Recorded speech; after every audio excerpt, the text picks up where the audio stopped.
So you look at opportunities vis-a-vis. No, hold on. I'll come to your question. I'll come all to your the advantages we give banks, you are supposed to enable the economy. All of us want to make profit. So you cannot make profit at the expense of your financial intermediation role. Excellent. No, so it's not necessarily. I'm saying they are profit oriented doesn't necessarily mean that we only think about profits. Today, the central bank will even penalize you if you were not lending. Today, we have what we call the dynamic cash reserve ratio. So you have to lend to be able to pay less on your cash reserves or your reserves you make on your liabilities.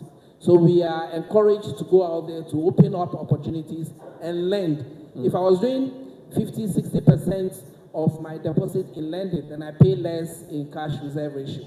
If I'm doing less and I'm buying government securities, that means I'll be penalized for not lending. And in JCB, for instance, we don't see mining as a siloed business. We see it as an opportunity to unlock the entire ecosystem. Yeah. So I may not necessarily be funding the biggest mine, but I'll be funding the contractors. I'll be funding the suppliers, even those who even do food to the miners. Those are the things that we do. Perhaps you may not necessarily see it all come into play when you look at my balance sheet.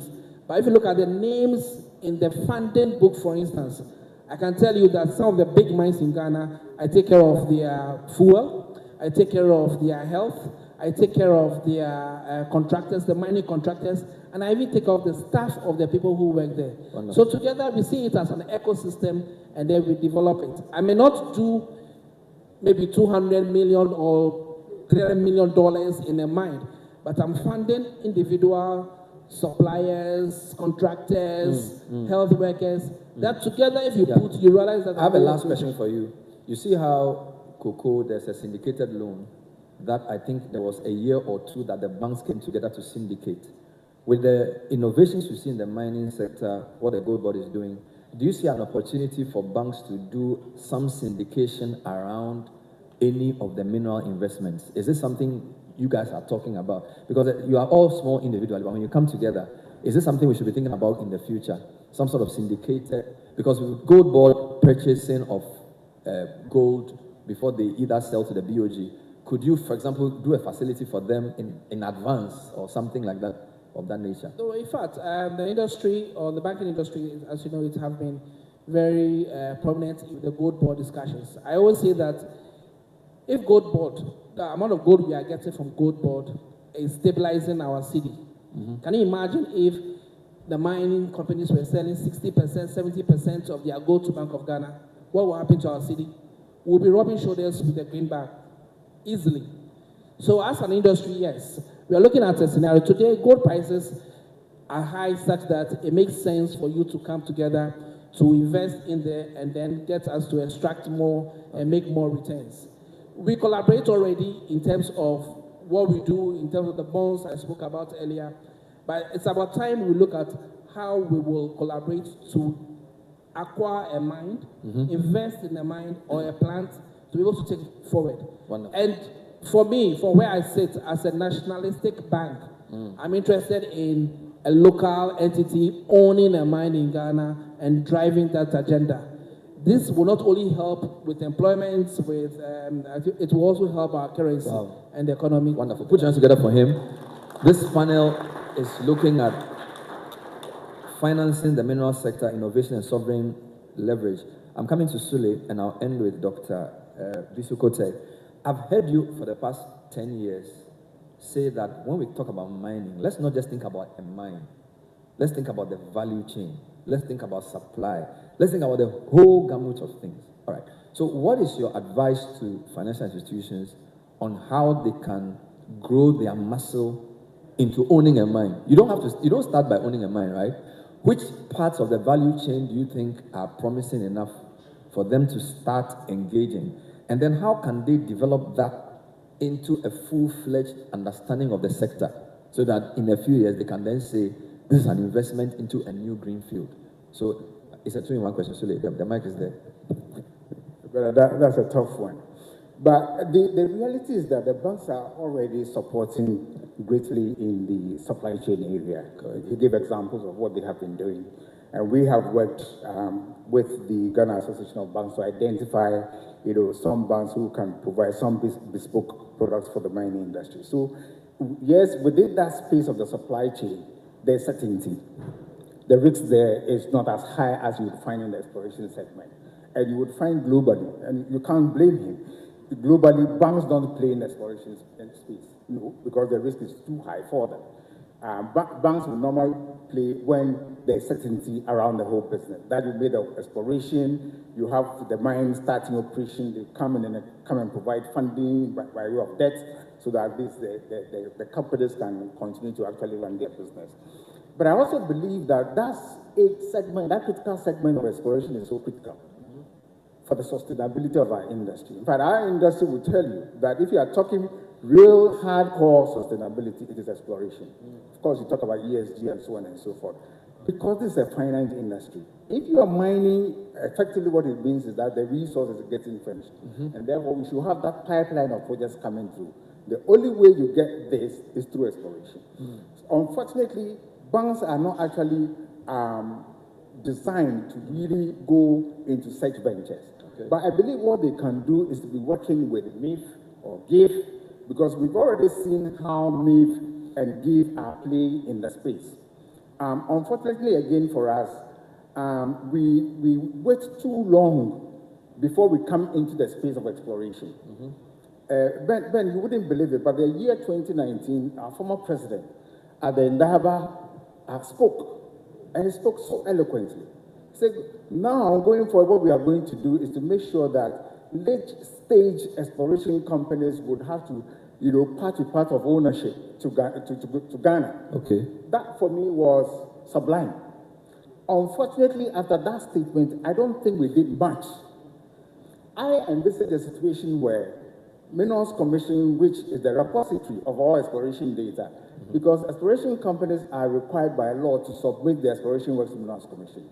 I envisage a situation where Minerals Commission, working with the MIF, with the GIF, will sit together through a committee which will judiciously go through these reports which are furnished by the mining companies, such that at the right time they step in, even before they go to market and start development. This is where the commercial banks can come together and collaborate with them. Because we all know that the higher the risk, the higher the return. And that is a way of creating value, creating more wealth for our country. So I think there's scope for us to start looking at exploration quite differently, given the kind of muscle we have now through MIF and GIF. So yes, in the supply chain, the banks are doing pretty well. They're supporting, based upon our work with the Ghana Association of Banks, we're quite happy about the relationship. But I think that unique segment of exploration needs to be looked at. What do you think about the whole conversation about pension funds? Yesterday, Mr. Samijefi said it, Linus is also saying it. It looks like people have gone to meet in the room and said, our pension funds, that's where the money is. So is this something you agree to? Do you need to take a bit more thought? And how should it happen? Because they talk about European pension funds, and now they are supporting investments all over the world. And Ben, that was a sweet statement. It's something I actually share. Okay. And I have spoken about it a few times. Okay. The reality is that you have pension funds from offshore coming to Ghana to support the Anglo-Gold Ashantis, the new ones. And if we say that these resources belong to us, why are we shying away from putting our own money in there? So yes, there's merit in that statement.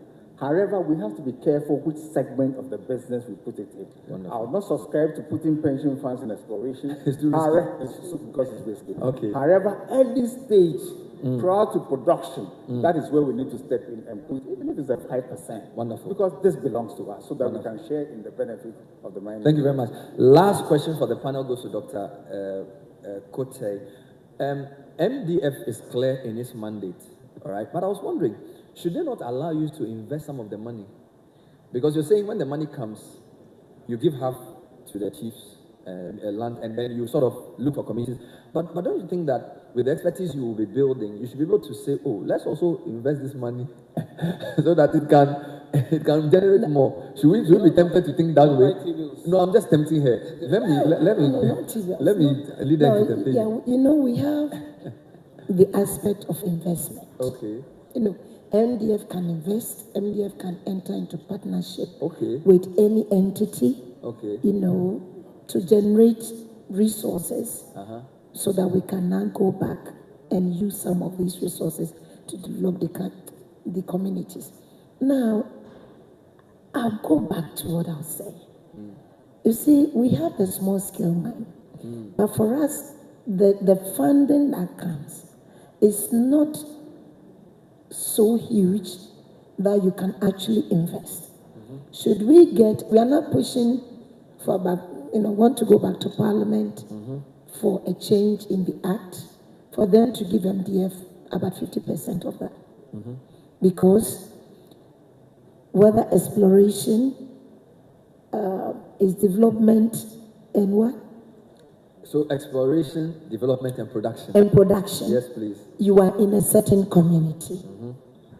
And I was asking him, you're all looking at the huge companies. What about the small scale miners who are from these communities that we can help train and give them, finance them with the requisite equipment that will give them high yield when they go into this small scale mining? Because Gold Board is not buying from the big companies. Gold Board is buying from the small scale miners. And as we speak, the yield is very low. Now, if we have huge sum of money, why not? We would have invested not in the big companies. We would have invested in the small companies, the small scale mining, give them equipment, train them, have them do responsible mining, so that the proceed that comes is sold to Gold Board, and a certain percentage now comes to Mineral Development Fund, and it will go back to the community. In so doing, we're building our war chest, then we also be developing our various communities. So for me, for both of them, we are looking at a huge one, but big mining companies will attest to the fact that one of their biggest headaches have been the communities. And the communities do what they do because they've been left out. Nobody's looking at the small that make the bigger picture. We are looking at the easy ones. And to the banks, I really want them to begin looking at the small scale mining. And we also train people. We to train them to do responsible mining. And we partner with some of the small scale miners, not in monitoring terms, but to make sure they do the right thing and restore the ecology. So I think that, yes, push for us. We'll push for it. Put your hands together for the panel. This is the Mining and Minerals Convention. This is our first panel for the second day. We have another panel coming up shortly. We've been discussing financing the mineral sector, innovation, and sovereign leverage. We'll open the floor for a few comments and questions. Can I get some help with the mics? All right, how do you do this? So just mention your name and then you address your question. Okay, since there's so many hands, let me just get up and bring the mic to you. All right, do you have a mic? Send it to this gentleman. And then Dr. Steve Mantia as well. So one. So I'll do it row by row. So I'm on this row. Yes, sir. Thank you very much. My name is Kennedy Abrokwa. Ken. And then I just wanted to ask this question.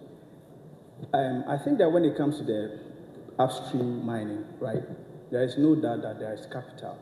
And that's why typically the IFCs and African Development Banks and the rest would not necessarily go into the upstream.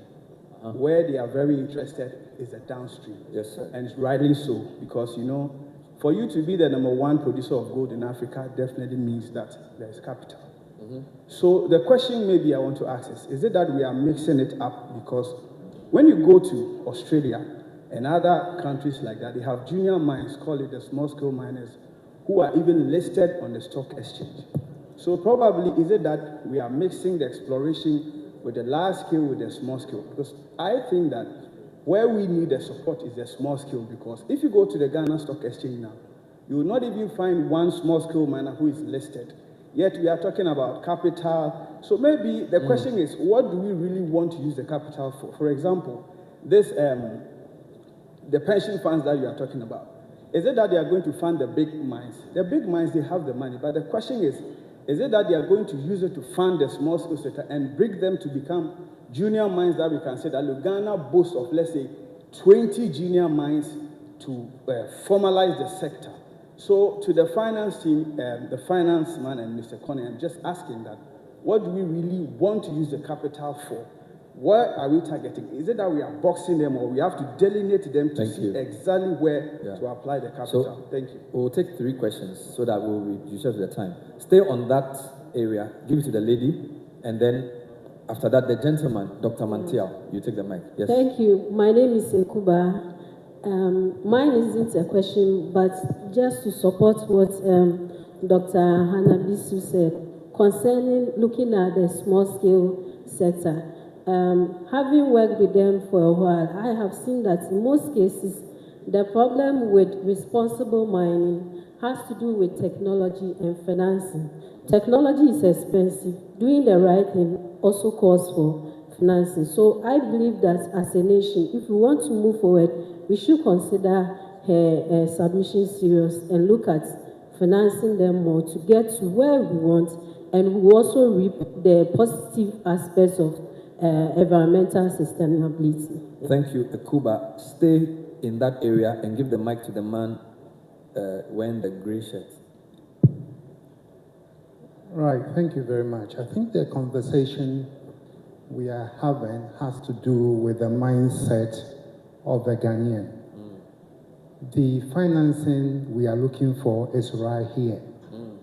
I believe in using what you have to get what you want. Okay. What have we done with the years of revenue flows from the mining sector? What has been our strategy for investing part of the revenues in order to increase value retention? These are questions we should be asking. And I'll give an example. We tend to see mineral and oil income as income for consumption.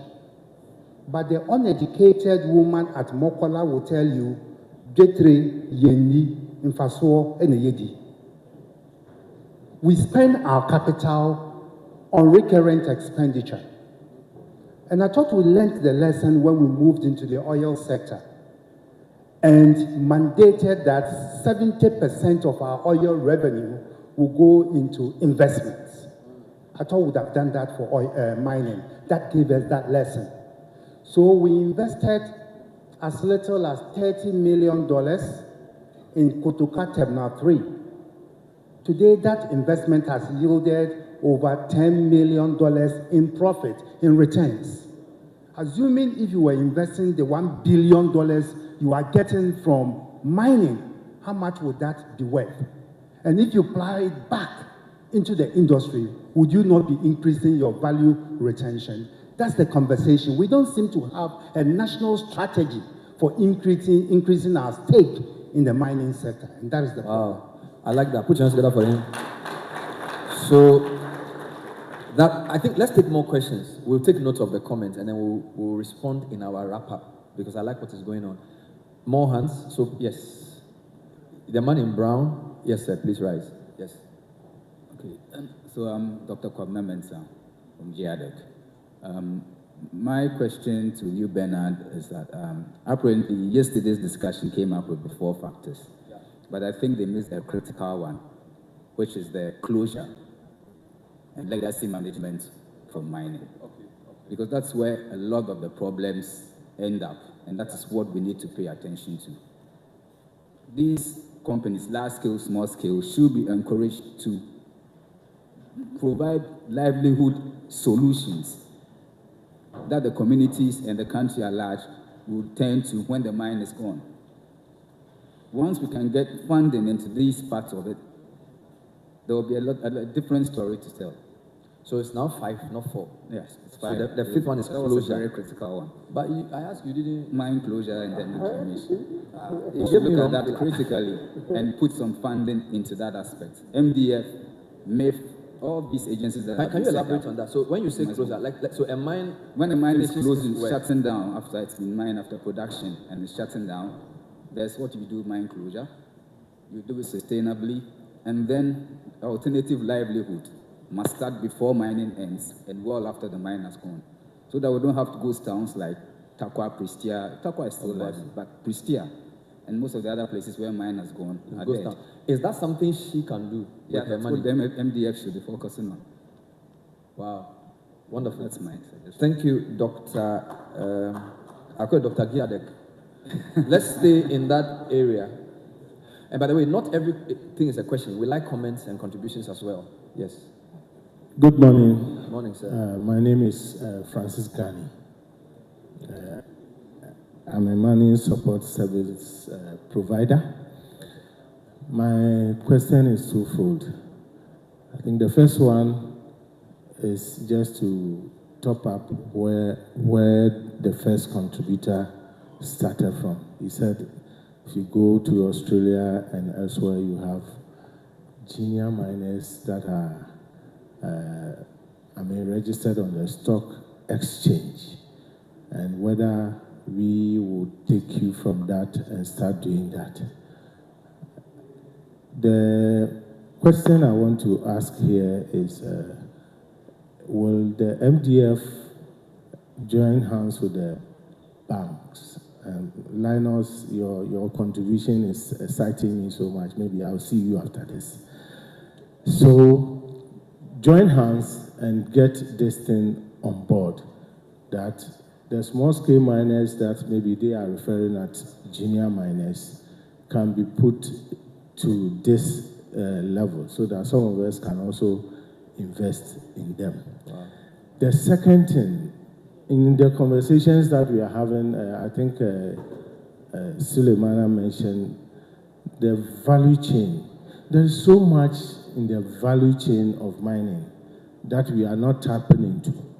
And me, as a person, as an entrepreneur, there is the area of input manufacturing in Ghana that I'm so much interested. As I sit here, I have 2 projects that we are working on to bring input manufacturing in Ghana. I've approached my bankers for support for the past almost 3 years. There is nothing coming forth.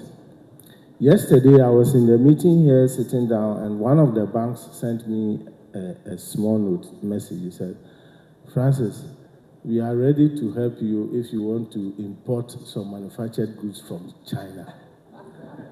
It's on my phone. And I just laughed that I was just shaking my head. I said, look, they are most all the time interested in putting money in that quick returns. But you see, the industry is the backbone of the economy. And it needs that support, from all angles. I've provided services for about 8 years. There's no single bank that has given me any financial support. It's by my own resources. Just last month, I went to one of them, and it's just OD to top up my payroll funds. It took me 3 weeks before I had it. So I think that space, and all I know, I understand, I think this conversation, I wish we had it in 2008, because at that time, I started this business in the mining, and I had so many more challenges with funding.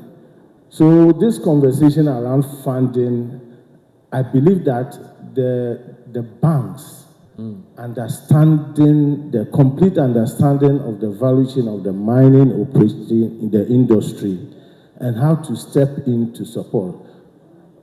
If they got complete understanding, the risk that they assume will be lowered. Thank you. Thank you, sir. Let's put our hands together for Francis. Because we have 2 more panels to go, I'll pause the questions for now, and I'll just take final comments from here. We have a few more opportunities to engage, so thank you for your questions. I'd like to come to you to wrap up. There were many questions asked. I think question 1 and question last are together. Dr. Mantia was a substantive point. The lady supported you. Giadek is encouraging you to do point 5. So I just want everybody's closing remarks. So Linus, I'll start with you. Then I'll come to Dr. Louisa Hannah. Then I'll end with Sule. So any of the questions you want to address or any final closing remarks from you? Thank you very much. I think in terms of the funding arrangement, we have, within the banking space, and especially within my bank, we do have room to accommodate those involved in service providers for the mining sector. We do have a product in there. I don't want to use this as a platform to sell my products, but it is an important part of the ecosystem, and we do support it very strongly. On the other side about stock exchange, so there are two sort of arrangements within the stock exchange. You can be in the main stock exchange, or you can also be in the gas, which is for small and medium enterprises to raise funding. We have a unit that can also advise you on how to get onto that platform. You can raise equity, you can also raise debt within that space, and that can also propel your business to go to the next stage. You are very right to also say that most of the large mining firms do not need local sort of funding or support. So the support is geared towards the medium and the contractors within that space.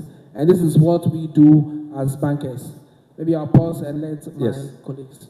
Doc, what are your closing thoughts and reactions to some of the points that have been made so far? Well, I think that in reaction to that point, basically it comes back to the point I've been stressing, that the banks should also put a package together for the small-scale miners.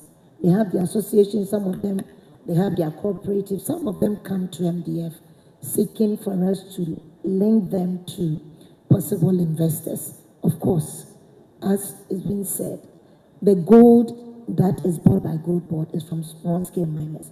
So my thought and my final comment is that support the small-scale miners with packages that will help them also acquire equipment and responsibly mine and support, pay back, and of course, back our economy. Thank you. Put your hands together for Dr. Hannah Bisukote.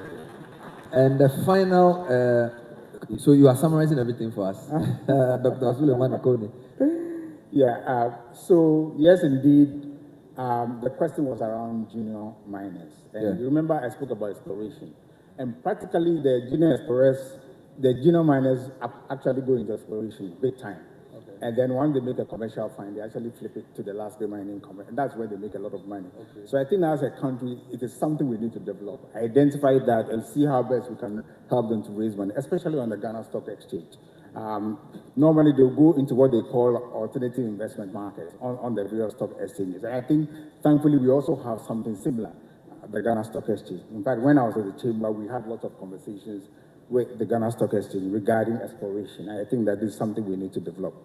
Now, the strategy regarding capital formation, I think I agree wholly. It's something we need to do. But I thought that MIF in its original structure was actually mandated to do that.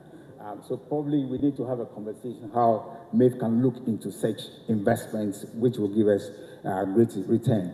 Thank you very much. I think it was a little oversight, but generally those in production will look at that scope. But yes, you are right. Even sometimes we speak about post-closure. So closure together with post-closure, because after mining, we need to look after the concession well after that. And then regarding supply chain opportunities, yes, indeed, my belief is that that is where a lot of the mining is. In fact, you wouldn't believe the mining companies spend about 50% of their revenue on procurement. Wow. Yes, 50% of that. Last year, about 7 billion, about 3.5 billion went in there. So a lot of opportunities there. And in fact, the German government has come up with what they call, it's a tool, they call it the LION, which is the local investment opportunities around natural resources. That model helps us to really come out with the various opportunities around, the mining industry for people to actually take advantage of, as well as policymakers. So yes, indeed, how do we make sure that we actually internalize these opportunities? Because that's where you can't grow your manufacturing base, your fabrication base, as well as your services base as well. Thank you. Put your hands together for the panel. We've been listening to Dr. Suleiman Okone, Dr. Hannah Louisa Bisukote, and Linus Kumi. Please put your hands together. You may take your seats. Thank you so much. This is still the Mining and Minerals Convention 2025, and we are going to segue into what we call a fireside conversation right after this short video break. And this features the Ghana Integrated Aluminium Development Corporation, the GIADEC. A very exciting conversation coming up in the next 2 minutes. Stay with us.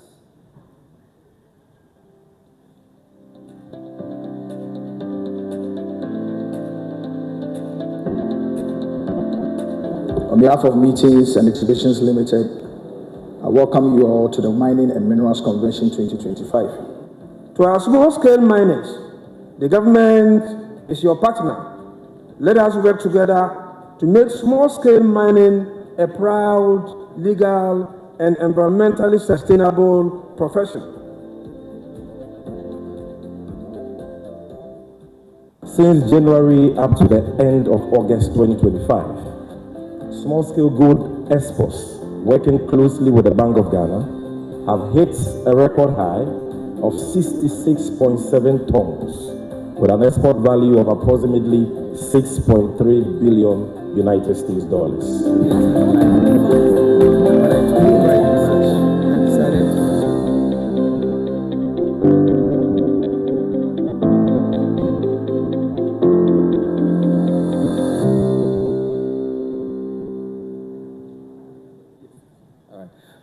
I thought you would clap for the video at least.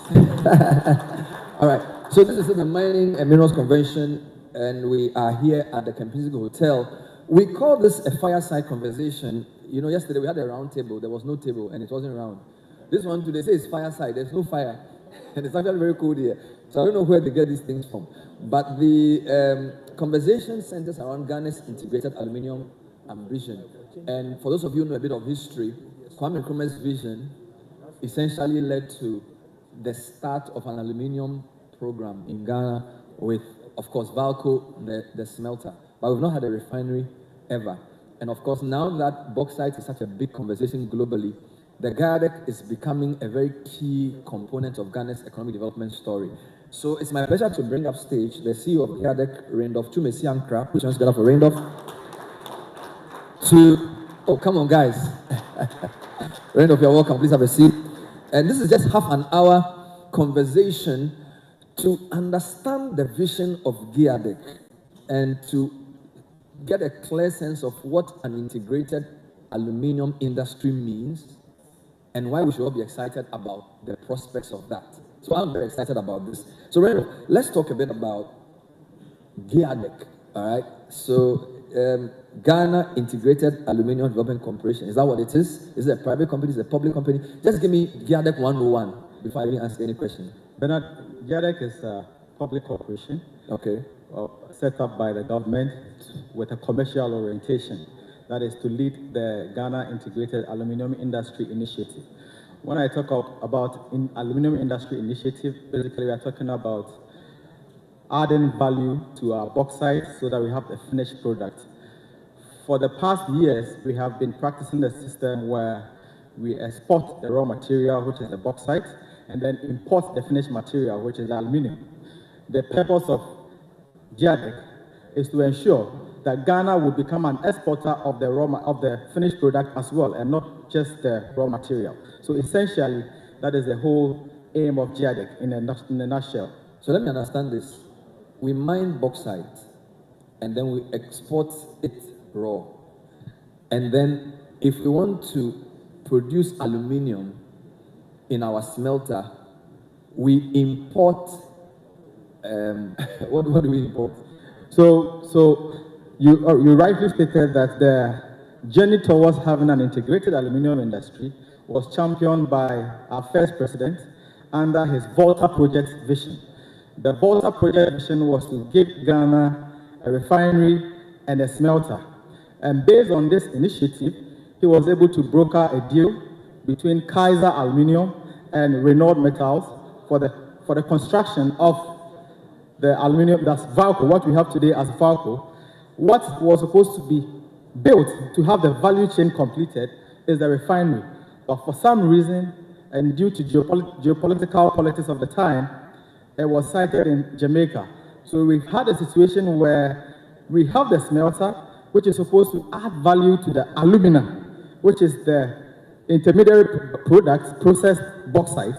We import that from Jamaica to feed our our Valco, and then we export it because we don't even have enough to meet our local demands. So what we are about to do is essentially to get a refinery so that the only missing link in the setup we would have it. And then we can now supervise a proper synergy or integration as we envision it to be. Beautiful. So you want to have an integrated aluminum industry. Exactly. I guess the first question is, do you have enough proven reserves of bauxite to even begin this conversation? So, Bernard, as we speak, the data shows that Ghana has an estimated reserve of about 920 million metric tons of bauxite. Averagely, we'll say 1 billion. Now, based on the experts and then the conversations so far had, if Ghana is able to have a 1 million metric ton generation capacity refinery, we should mine at least 5 million metric tons of bauxite every year. And if you strike the average and we even decide to dedicate 500 million metric tons of bauxite just to feed the refinery so that we are able to feed Valco, we are talking about a minimum 100 years of operation. So clearly, to answer your question, we have the reserves that is needed to have and drive that agenda. Is there a factor you can give me? So if I have 10 pieces of bauxite, how much of that do I need to produce 1 piece of alumina? And then how much do I need to produce 1 piece of refined aluminum product? What is it looking like so that we can understand the prospects for the value chain? I'll try my best to answer that question, but Dr. Kobe, who is the expert in GIDEC, has all the information on that, but I'll answer. Bernard, from the data we have so far, the indication is that to produce 1 million metric tons of alumina per annum, you will need a minimum of 3 million metric tons of bauxite. Okay. And to be able to produce or generate 1 million metric tons of aluminium, you need a minimum of about 2.5 million metric tons of alumina. Okay. So that is a breakdown, tentatively speaking. So that is how it goes. So it's about 2:1. When you put in 2, you get 1. So when you put 2 million bauxite, you are likely to get 1. When you put 2 million alumina, you are likely to get 1 million aluminium. Good. So that is how it operates. So you've answered the question around the resources we have. What is global demand saying about aluminium and where it is going? Is this something we should be excited to enter now?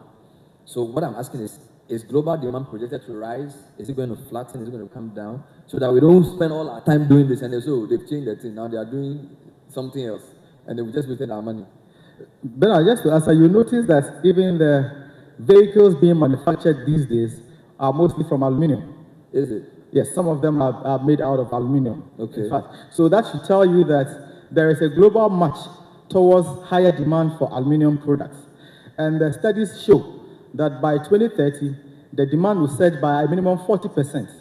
And it's important that at this time we have GIDEC to drive that agenda to ensure that at least by 2030, we should have in place a refinery that is feeding our smelter, which is Valco, to be able to make Ghana a lead exporter of aluminium, so we can tap into that global surge. But power is very critical for all the things you've mentioned, whether it's the mining or the refinery or the smelter. Indeed, the whole of Akosombo, the power at the time was so much, we needed to use it for the smelter. A lot of people say that the cost per kilowatt hour of power in Ghana is too high for any serious level industrialization. That for countries that are truly industrialized in our generation, whether it's even Vietnam and Thailand and co, the cost of power is much cheaper. In Ghana, generally, we charge productive use of power more than domestic use.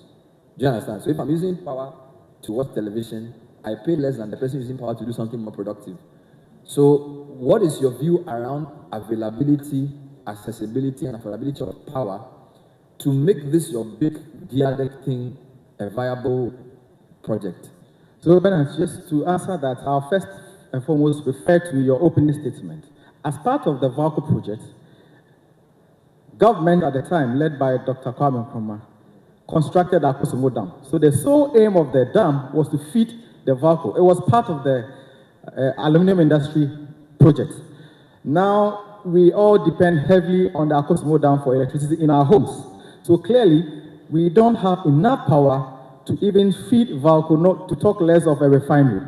So as part of our investor engagement at JEDEC, what we do is we call on our potential investors to also give us an alternative ways of providing power solution. Okay. We have engaged in conversations where some of the prospective investors have told us that they want to generate alternative means of power, such as gas, in fact, rely on nuclear as a source of power so they can have stable supply of power. Because to have the alumina, which is born from the bauxite, you need constant supply of heat.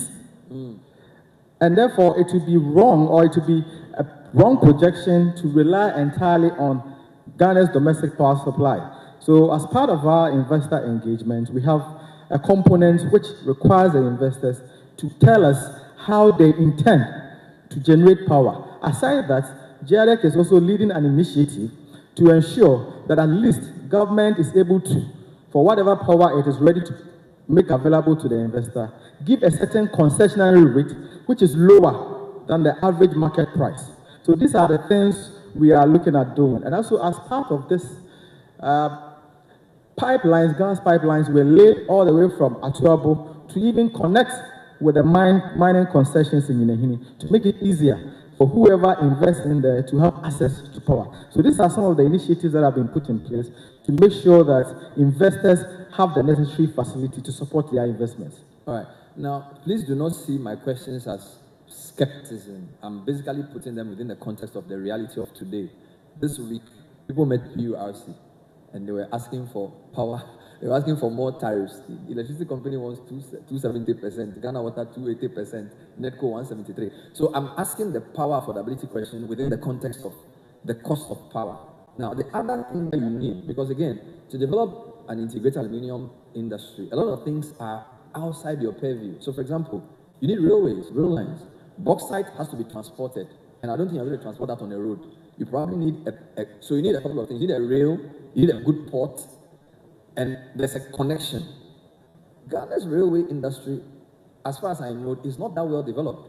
The Western Enclave doesn't seem to be doing much.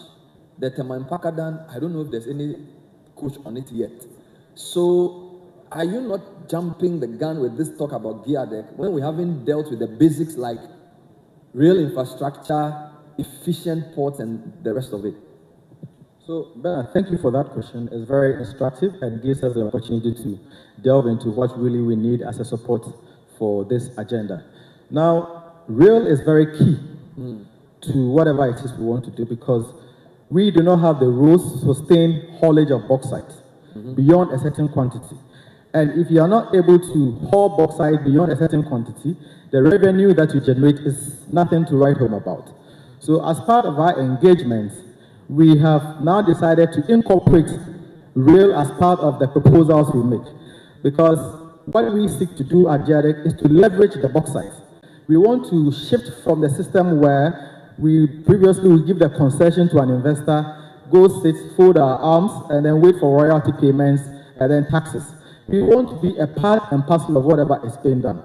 So what we do now is we have the conversations with the investors, and we tell them that these are the supporting infrastructure that we need to realize the vision of having a fully integrated aluminum industry. Let us know how you intend to tap in to help us realize that goal. Luckily for us, some of the investors have come back with proposals on how and which areas of this infrastructure they want to assist with developing. And we are looking at furthering the conversation to see if we can have some fruitful outcomes from there. But yes, I agree that we need these structures to make it a very viable venture. And because governments ordinarily do not have money sitting down to say we are taking minimum $1.5 billion to construct the Western Rail Line, which is about 250 kilometers stretch, and it will cost a minimum of 1.5 billion. Governments past and in future do not have that allocation. So we have to leverage on the bauxite we have to get the investors to develop that railway network for us. And that is exactly what we're doing. So we are leveraging the bauxite to get the infrastructure that is needed. When you look at the geographical spread of our bauxite deposits, which parts of the country stand to benefit the most from this? Is it the Western Enclave? Because I've also told there's some bauxite in the Achim areas, correct? Or it's mostly in the Western region? So we have our bauxite is scattered across, I think, mainly 3 regions. Ashanti, Western, and Eastern. And then Eastern, there are about 2 reserves. One that is very much unknown, but where we do the paragliding for the coal, that whole hill has a lot of bauxite reserve. And then we also have the Atiwa forest one, which obviously had its own issues when attempts were made to go into it. So these are the reserves scattered across 3 main regions. But the substantial reserve is within the Ashanti region. That's the Inahini, Pasaso, Chichire enclave. So that's where we have a chunk of the reserve. About, if not my mathematics will not fail me, about 700 million metric tons of that reserve in the Ashanti region. You know, the whole of yesterday and today we're talking about community ownership. Are the people in the communities where the bauxite is, are they happy and willing and expectant for investment to come? Have you started engaging them on how mining at that level will change their lives positively and possibly negatively too? Because a lot of the challenges we see with gold mining in communities possibly results from lack of proper prior engagement and community involvement. So whilst you have some great ideas, and I think you've done your numbers right, the problem in Ghana mostly is the communities and their understanding and involvement. So is that within the GIADEC mandate as well? Yes, by our law, we are supposed to ensure local participation and local content. And in fact, even in the absence of the law, we have to obtain the social license to operate. And that requires you building a very good relationship with the communities which houses these reserves. At GIADEC, we have a system in place where we have liaison officers who are picked from these very communities. And these officers are the representatives of GIADEC on the field, and then they take the sentiments of the community, make it known to GIADEC, and then take GIADEC's sentiments and make it known to the community. So they lead us into the community. And these are persons selected from, these are prominent persons selected from the community to make sure that whatever vision or whatever investments that we are bringing in there, they relay to the people, get their buy-in, and report to us so we can also fashion a plan and then enter the community with that plan. So as part of our vision, the community is not going to be left out in whatever development that will take place. In fact, one of the things we are looking at is to give priority to the community members in terms of any in terms of employment, training, workshops, and even the mining or any activity that takes place within the concession areas. So that is the vision we have for the communities to ensure that we continually have their support. Wonderful. We are talking to the CEO of GIADEC, Randolph Chumesi Ankara, and we're discussing Ghana's integrated aluminium ambition. This is supposed to be a fireside conversation, but you're not giving me heat. Put your hands together for Chumesi. He's doing really well. And I have just 10 minutes to go. In relation to the question that the first questioner asked and the last questioner asked, it's always a question of where are the investment opportunities? So I want you to do 2 things. Give me a sense of where investment opportunities are, from contract, supply, all the way through the downstream. And then tell me which ones you think are immediate and most pressing. So it's a 2-in-1 question, right? So walk us through, because maybe people have money listening. I see some money people around, right? Where are the opportunities for investment, and which ones are more immediate and which ones are more long-term? So, Bernard, this is a 2-in-1 question, yes, and a very difficult one, and not difficult to answer, but difficult because it's uneasy to determine which one is immediate, because the mandate we have is said that all must at least progress simultaneously. Okay. Because the mining, the refinery, the smelter must work together. So you must have the bauxite to feed the refinery, the refinery to feed the smelter. As I indicated earlier, we have the smelter, which needs to go through retrofitting or expansion.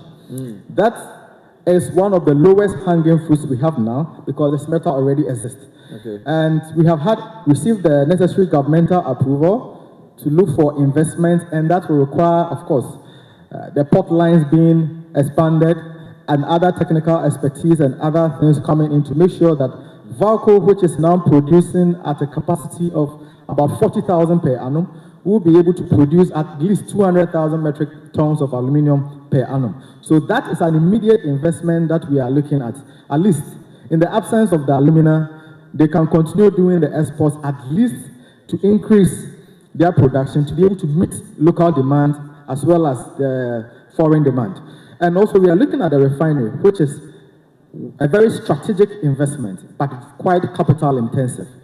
And it's a strategic because, and if I may just be allowed to digress, when you have the raw bauxite today, it's trading between $40 to $45 per ton. If that same raw bauxite is converted to alumina, which is what the refinery plant is supposed to do, you trade it for a minimum $450 per ton. The average world cost of production of alumina ranges between 300 to 350 or 400. So even if you are able to just stop at the refinery level, you are making on average $100 on every ton of alumina, which is in itself about $60 to $70 more than what you would have gotten from the raw bauxite. Now, if you are able to progress further to the smelter and convert that alumina to aluminium, we are talking about minimum $2,000.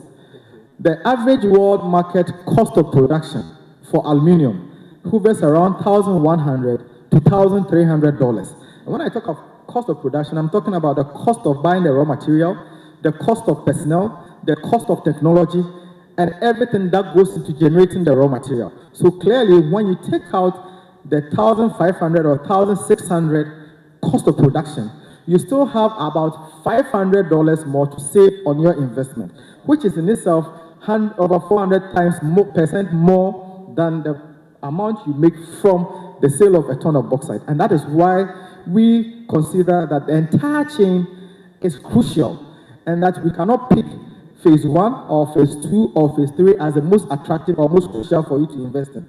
But whichever angle that you invest in, GIADEC is positioned to ensure that there's a synergy and whatever you need to make sure your business viable, you get it. So to answer the question, the mining is lucrative, the refinery is lucrative, smelter is lucrative. And it all depends on the vision, the objectives, and the internal projections of the investor and what it is they want to achieve. But we are open to accept any proposal that they bring, so long as it's beneficial to the country and will help us realize that vision. So let me understand you. For the raw bauxite, Ghana gets $40 to $45 per ton in export. When we convert it to alumina, it moves to between 300 to 350, or is it 400? That's about 450. 450. The 350 is the cost of production. So $450 per ton. That's almost times 10. Yes. And then when we get to final product, it's about 2,000. Yes. 2,000. So the value addition makes sense. Yes. Yesterday, somebody said to me on this panel that between exploration, development, and production, it may take 15 years. All right. So even though we're very excited about the numbers, the length of time is very long. So I'm coming to you again. We are in 2025, okay? So let's assume you get somebody to say, well, I want to set up a refinery in Ghana because you guys are already producing the ore. What is the realistic time frame from that person expressing their interest to the refinery actually working? So, Bernard, estimatedly, having at least 1 million metric ton capacity refinery should, if you have all the funds available, you have the land, you have all the facilities needed, should not take you more than 3 years to build. Not more than 3 years to build. In fact, the recent data shows that Rusal, that's the Russian company, the Russian aluminum company, was able to build a refinery in China under 1 year. That is a 4 million metric ton capacity refinery under 1 year. They built a refinery in China under 1 year. Hey. So it all depends on how government's commitment and willingness to provide the necessary support for the investor to be able to move forward. Because in our conversations and engagements with investors, one of the key questions that I always ask is, what are your timelines for commencement and completion? Okay. Because it's very key. We are not ready to cede a contract to you go to sleep and wait for you to spend 10, 15 years to have a refinery up and running. So it's very important to us, the timelines within which you want to work, and we will hold you to it. Let me ask you a controversial question. Dr. Simantiao says something. We don't need to wait for somebody to come from America and bring us money. We have money from mining. If the thing is so lucrative, why don't we say, give me a percentage, 70% of our mining resources, let's invest it into this beautiful thing that Tumesi Ankara is saying, so that the thing will belong to us, so that we don't need to say local content, we don't need to say whatever. You know, when they bring the money from some place, every time we are fighting. He's done, and he's speaking from authority because he was the head of, what's the name of that thing? Yeah, but yes, PIAC. So he knows where, he said the money is there. So why don't you just tell the president that they should give that money to you to build a refinery? We don't need somebody from, you know, Canada to come and give us and be telling us all kinds of things. So every year, stability agreement, protest. We don't want all that. Let's use our own money to do our own thing. Bernard, the money is there, but the money is not for us. Oh. And this is why I say so. We give concessions, and that is what GIDEC has tried to change within the few months that I have been there, because we give concessions out. And when you give that concession to a private investor, you have an agreement with them. You have told them that all that you expect from them at the end of the day is your royalty and your taxes and other fiscal policies you have agreed to. And that is what they are supposed to give to you. Once they are meeting those obligations, it is not their responsibility to come and develop those other aspects of the industry for you. So for us to be able to get to the point where Mr. Manteya's concern lies, we have to now lead the initiative. And that is why you notice that GIDEC somewhere in June decided that it would be proper for us to have a strategic lead on this initiative to secure control over all bauxite reserves, so that in the course of driving the industry agenda, you will not have investors who come, run to Minerals Commission and get a concession without GIDEC's involvement. Because we have a mandate to ensure that certain deliverables are achieved within certain period of time to maximize the gains of government. So the question, I agree with his concern, but the money as it stands now, based on all the mining ongoing right now, do not belong to the state. No, maybe we didn't understand him, and I won't believe it. What I understand he was saying was that every year after everybody mines and they pay their taxes and royalties, all the money that we have, we use it on recurrent expenditure. We don't invest it. So he's saying that we can say, instead of giving the money to chiefs, with respect to me, giving the money to people to chop, let's put the money together and invest it in something that will benefit our future, instead of sharing the money to party food soldiers. You get it? Bernard, he's not talking about you. He's saying that from all our mining, we generate a lot of money, but we've not leveraged that money to do anything productive. We just use on recurrent expenditure. And you are looking for investors. He's saying that the money is here. But Bernard, what that concern also fails to take into consideration, I agree, but what it fails to take into consideration is that government has pressing needs at every point in time. And don't forget that revenue generated from the resources is supposed to be used for the benefit of all Ghanaians. But GIDEC is for all Ghanaians. Yes, GIDEC is for all Ghanaians. And I'm saying the revenue generated, which is, of course, the royalty, which in some cases 5% of the gross or 6% based on negotiations that were entered into. And we don't even know the actual sum. Maybe he can help us with that. But that money also goes into servicing other responsibilities of government. Government actually relies on it to meet other obligations. So it has always been the position that government, especially with GIDEC, for us to go into strategic partnerships so that government is not supposed to commit all the funding, but at least leverage on whatever it has. And that is what I think we haven't done with the other reserves, to leverage on it instead of giving the concessions outright. No problem. My last question. How optimistic are you that this thing will work? Because, you know, when the document is read, it looks conk. So Ghana, the problem is not the document too, it's the implementation. So I want you to be very honest with me. This GIDEC thing, how, and two in one, how optimistic are you that it will work? And when do you think we can start seeing some results? So Bernard, I am very optimistic that it will work. And my optimism is born out of the fact that there is a global demand for bauxite, for aluminium. Okay. and that once there's a strong political will to ensure that this dream, which was born somewhere in the 60s, is realized, that can be done. And as I speak, we have all the support from government to do whatever it is we need to do, ensure that we realize that dream. So at least on that score, I am very confident.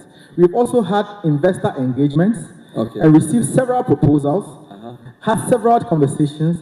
Some of the investors have come back to us with what they can do, how they can do it, when they can do it.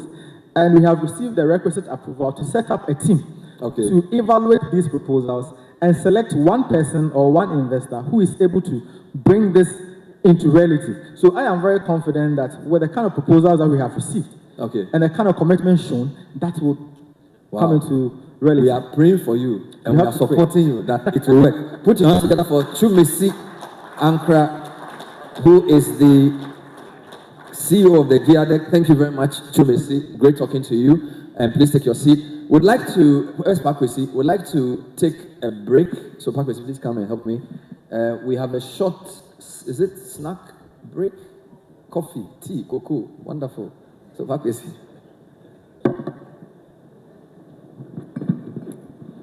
Hello.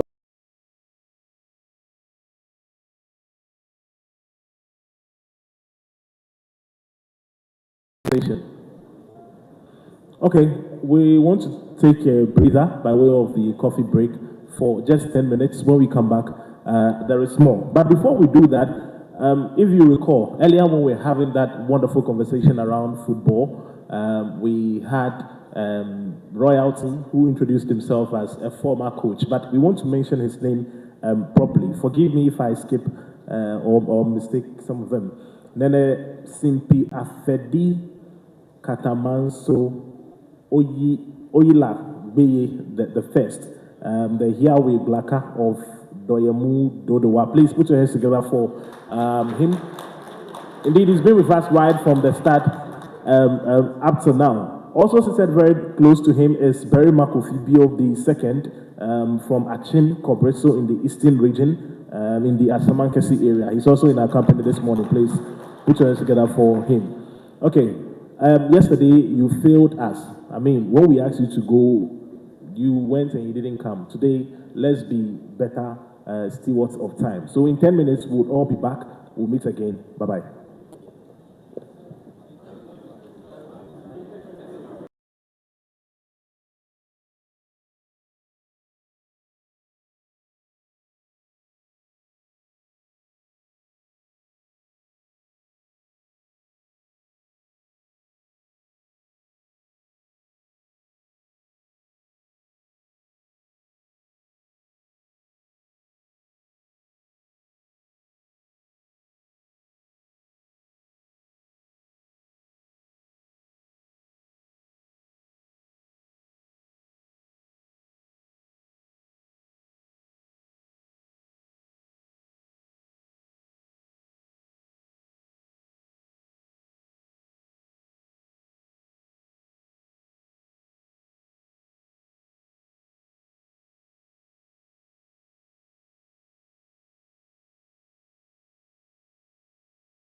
a great time? If you are, please put your hands together for ourselves. Let's put our hands together for ourselves.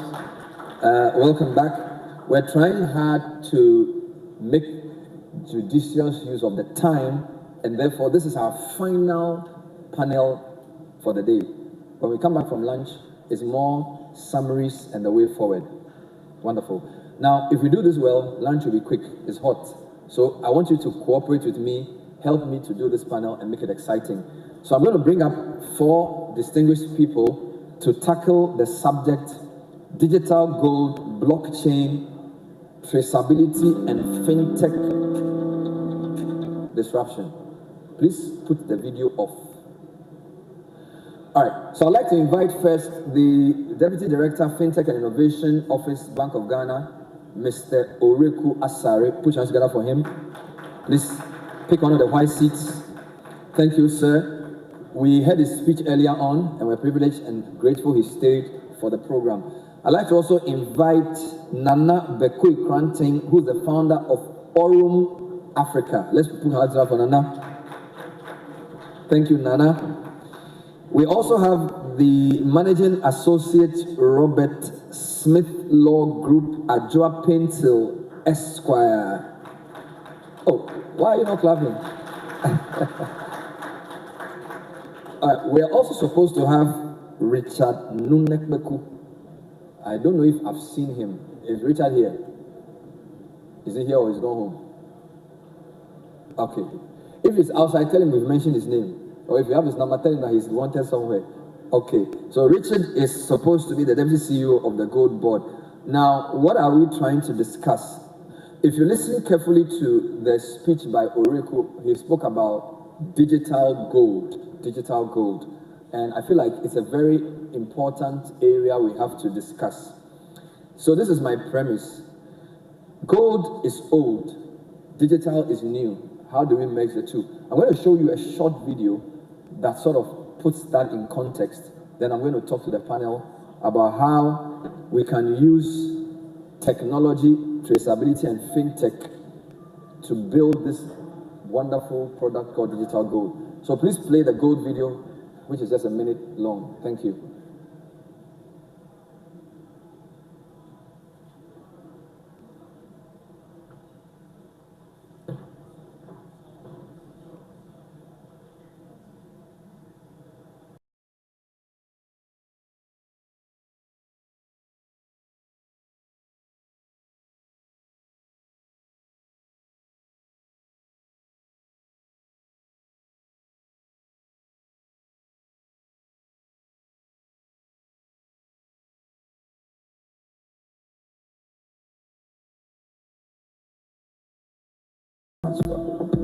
Every token represents some real gold secured in Ghana's vaults and aligned with the Bank of Ghana oversight.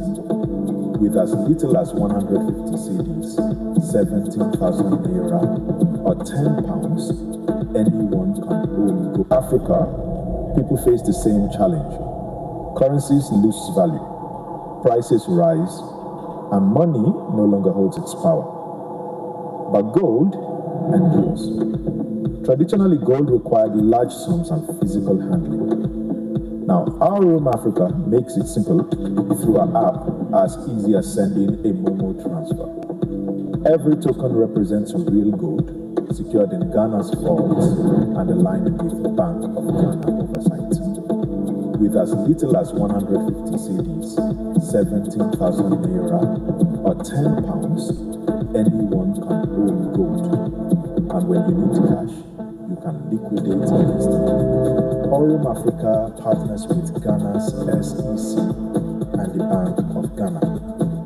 Transparent, compliant, future-ready. RJ Africa, a gold-backed future.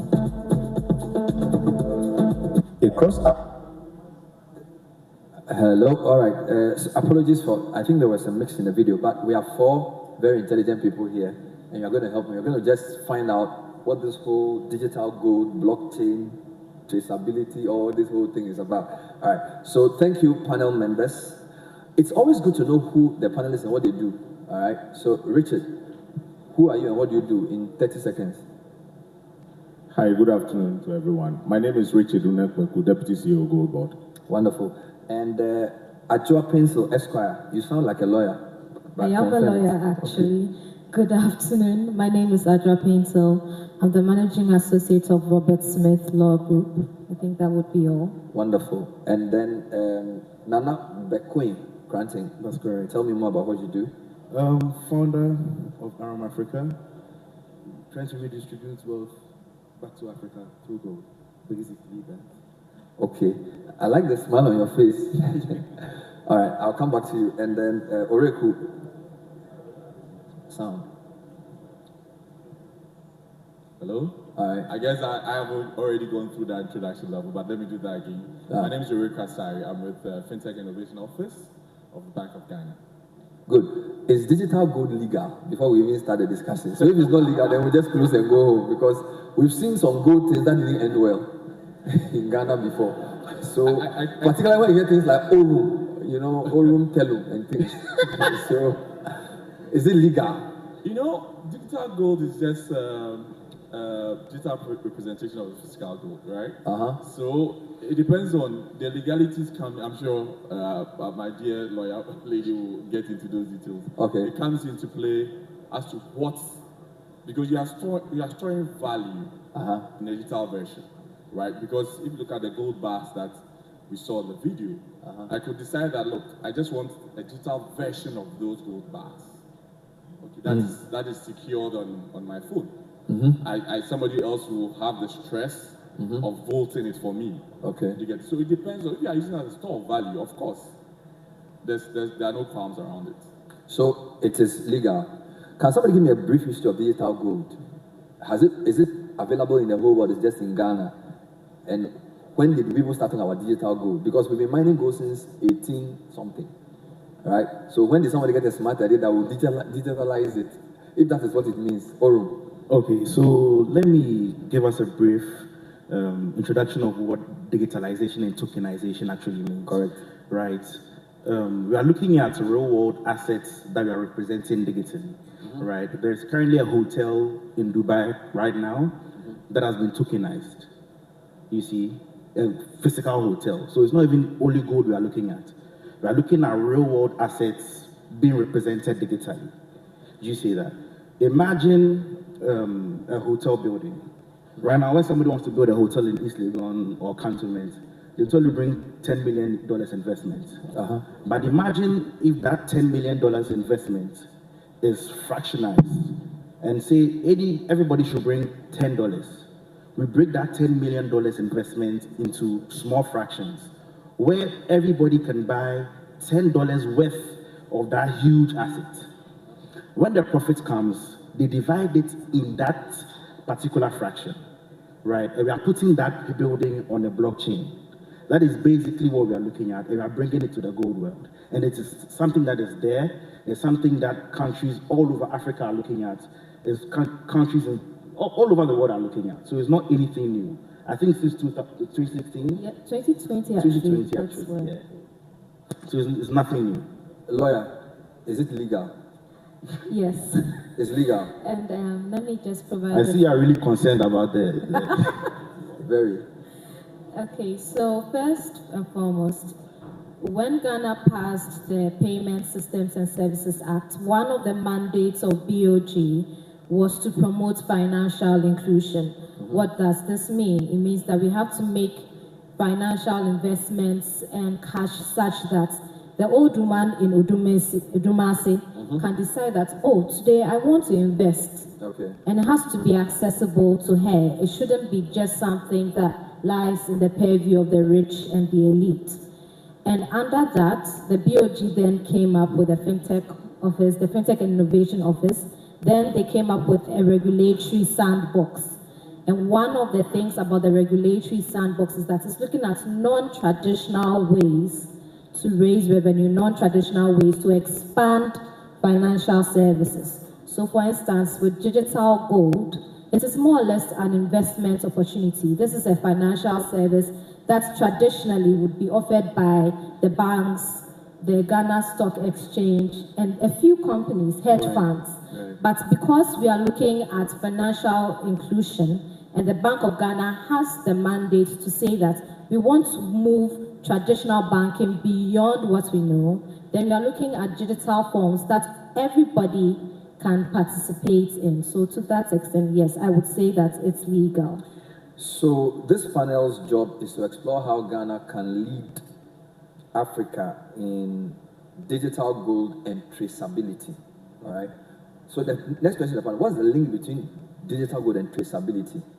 Because traceability is a word that has come through. In fact, I've heard your boss, Richard, use the word traceability as well. So let me come to you. What is traceability? Why is it even important in this discussion around gold? And then we can come to the role digital gold can play in that. What's traceability? Thank you. For us as Gold Board, we are interested in this conversation around traceability because if you look at our act, we've been mandated under our functions to ensure that the gold we buy, we are able to trace them. And we also have been mandated to spend a portion of our funds on building tools that enables us to trace the source of where our gold is coming from. Okay. And that is important for us for two reasons. Because we don't want to encourage illegal forms of mining. So we should at all points be able to tell where each ounce of gold we are buying is coming from.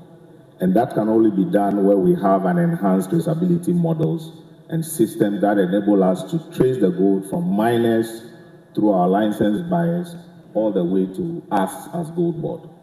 The second requirement as well for us is that on the global platform, institutions like the London Bullion Marketing Association requires that if you want to be able to sell your gold into those refined markets and to get more value for the gold you produce and sell, you should be able to have a traceable tools that enable them to be able to know where your gold is being sourced from. So those things make it priority for us as Gold Board to ensure that we use available technologies like blockchain to be able to identify miners, to be able to link those miners to buyers and ultimately to us as Gold Board. So traceability, that is why my boss spoke about it yesterday, is one of the biggest projects we have and we're looking at implementing to ensure that at every point in time, we can tell where each ounce of gold we are selling, either locally or on the international market, is coming from. Good. So you've explained digital gold nicely, but you introduced another term. So if you keep introducing new terms, you have to explain it. What is blockchain? So we know that traditionally we use books and pen and other methods, ledgers to keep record of all our activities. Either you are a salesperson, either you are in management as managing people, you are whatever you do, you keep some form of record. Blockchain is just a ledger in the sense of it, which is created digitally to enable people store that transaction, record of transaction, but in a manner that is independent of people more or less altering what has been stored on that ledger and having an independent, verifiable nature of what data is stored on it. So using technology to store data in a way that everybody can independently verify the data, and where changes are made, other people within the blockchain technology or within the chain will have to participate in the process of making sure that that change is either permitted or rejected.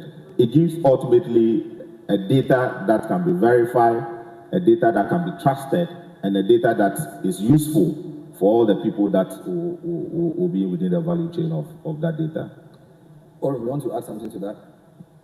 I'll just say it also enables transparency. That's one of the layers that the blockchain adds to the marketplace. Good. Yeah. So, pardon my ignorance in this sector. So, if my questions are foolish, just laugh, but just allow. So, your problem is traceability. You want to be sure that somebody does not take gold from the wrong place, doesn't source it wrongly to sell, right?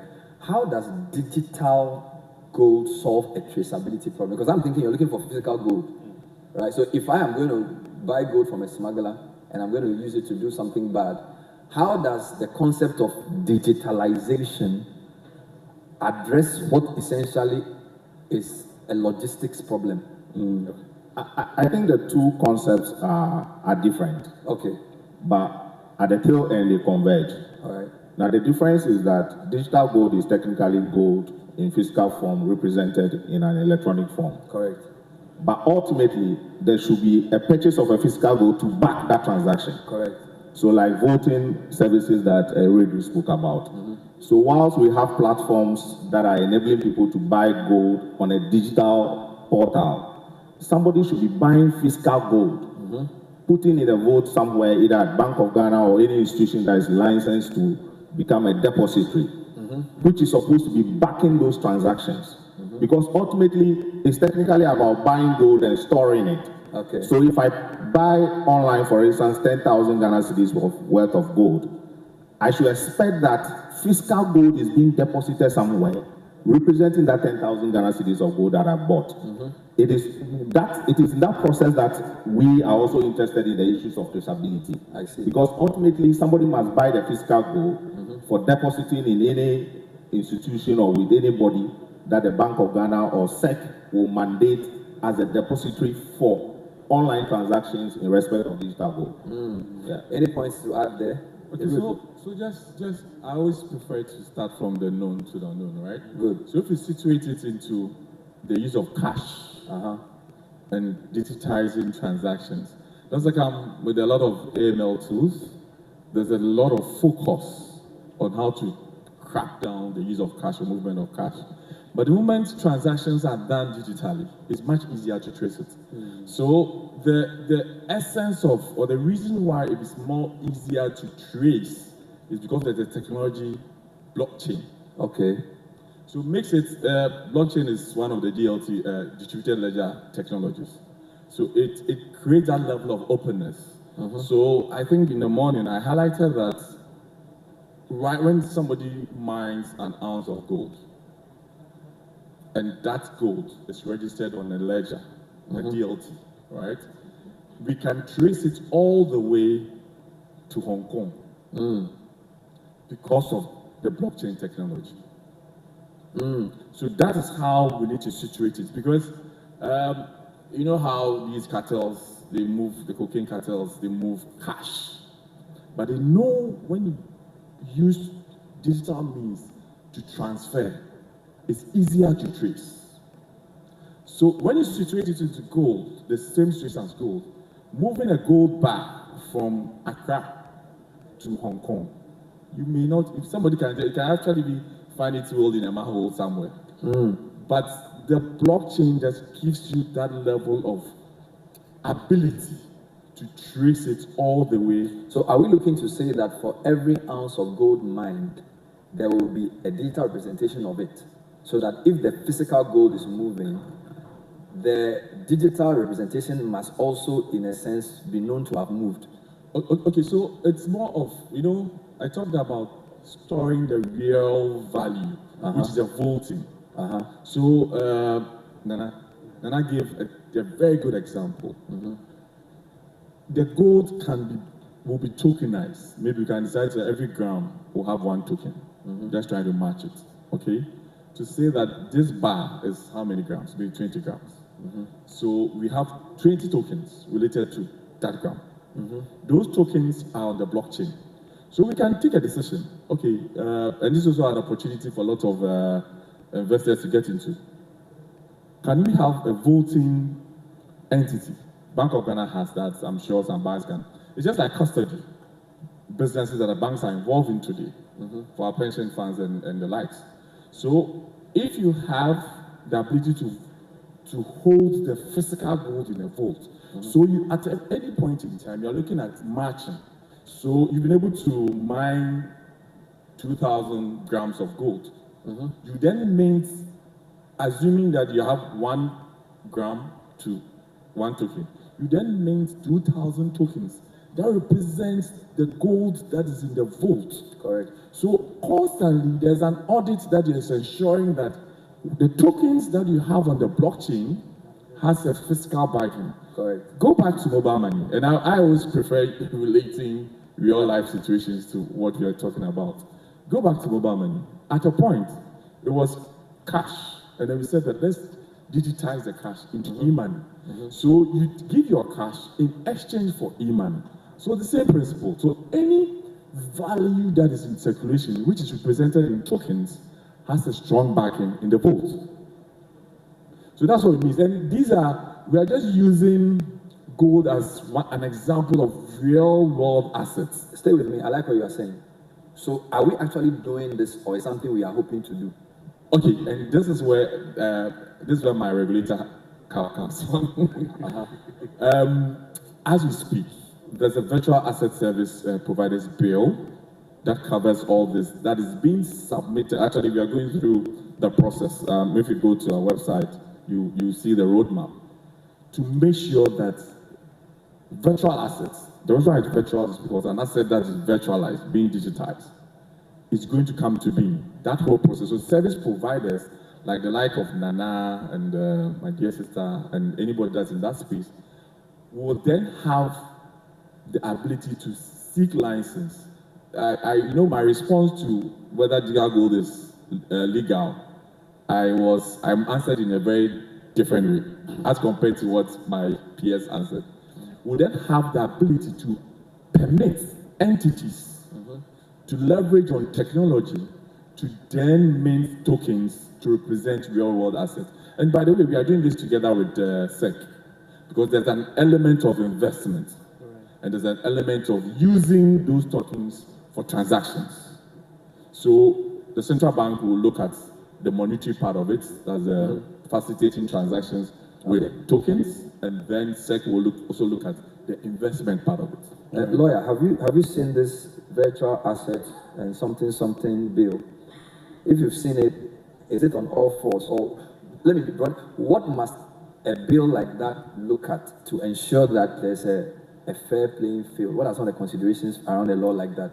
Okay, so I will give my 2 cents, for lack of a better term, Yeah. on what I think it should contain, because I haven't yet seen the bill. Well. But such a bill, for instance, would contain KYC procedures. Okay. Where know your client. So anybody who is going to be providing this must take stringent measures to make sure that whoever is using it is easily traceable, which is the word of the day today. So that if a company is being listed or a company is applying for a license, we know that this is the company, these are the beneficial owners, these are the management. If anything goes wrong, we can hold these people accountable. It would also have data protection provisions, because you're dealing with data. And one of the things about blockchain is, even though it's pseudonymous, it is possible to verify the exact identity. And we need to have measures in place that will protect that identity while also making it possible to expose where crime is involved. Because a lot of us know that the criminal underworld likes to use digital measures to transfer their money, because they will use fake identities and all. And in this regard, I think Ghana would have a better chance because we have introduced biometrics into our system. And so it would be harder for criminals to evade that. So I am hoping that there's a section that links the use of biometrics to acquiring the license. I like that. You've said 3 things: KYC, data protection, and then biometrics. The law, does it have those things? It does. And more. It has more. Yeah. Any comments from the others before I continue? I think the underlying principle for any such law should be consumer protection. Consumer protection. Because ultimately, these are going to create platforms that enable individuals like me and you to trade either for investment purposes or for transactional purposes. Good. So we should have provisions that ensure that at every point in time, just like depositors with financial institutions are protected, we as users of those platforms are also protected. So paramount will be consumer protection regimes. Wonderful. And I'm sure the bill has significant provisions on that. Nana, you wanted to say something? Yeah, back to the traceability issue. I was having a meeting with my team a couple of days ago. We were talking about the same thing. And something that we even realized, that when it comes to illegal mining in the country, it kind of looks like it's the government's fight, not the people's fight.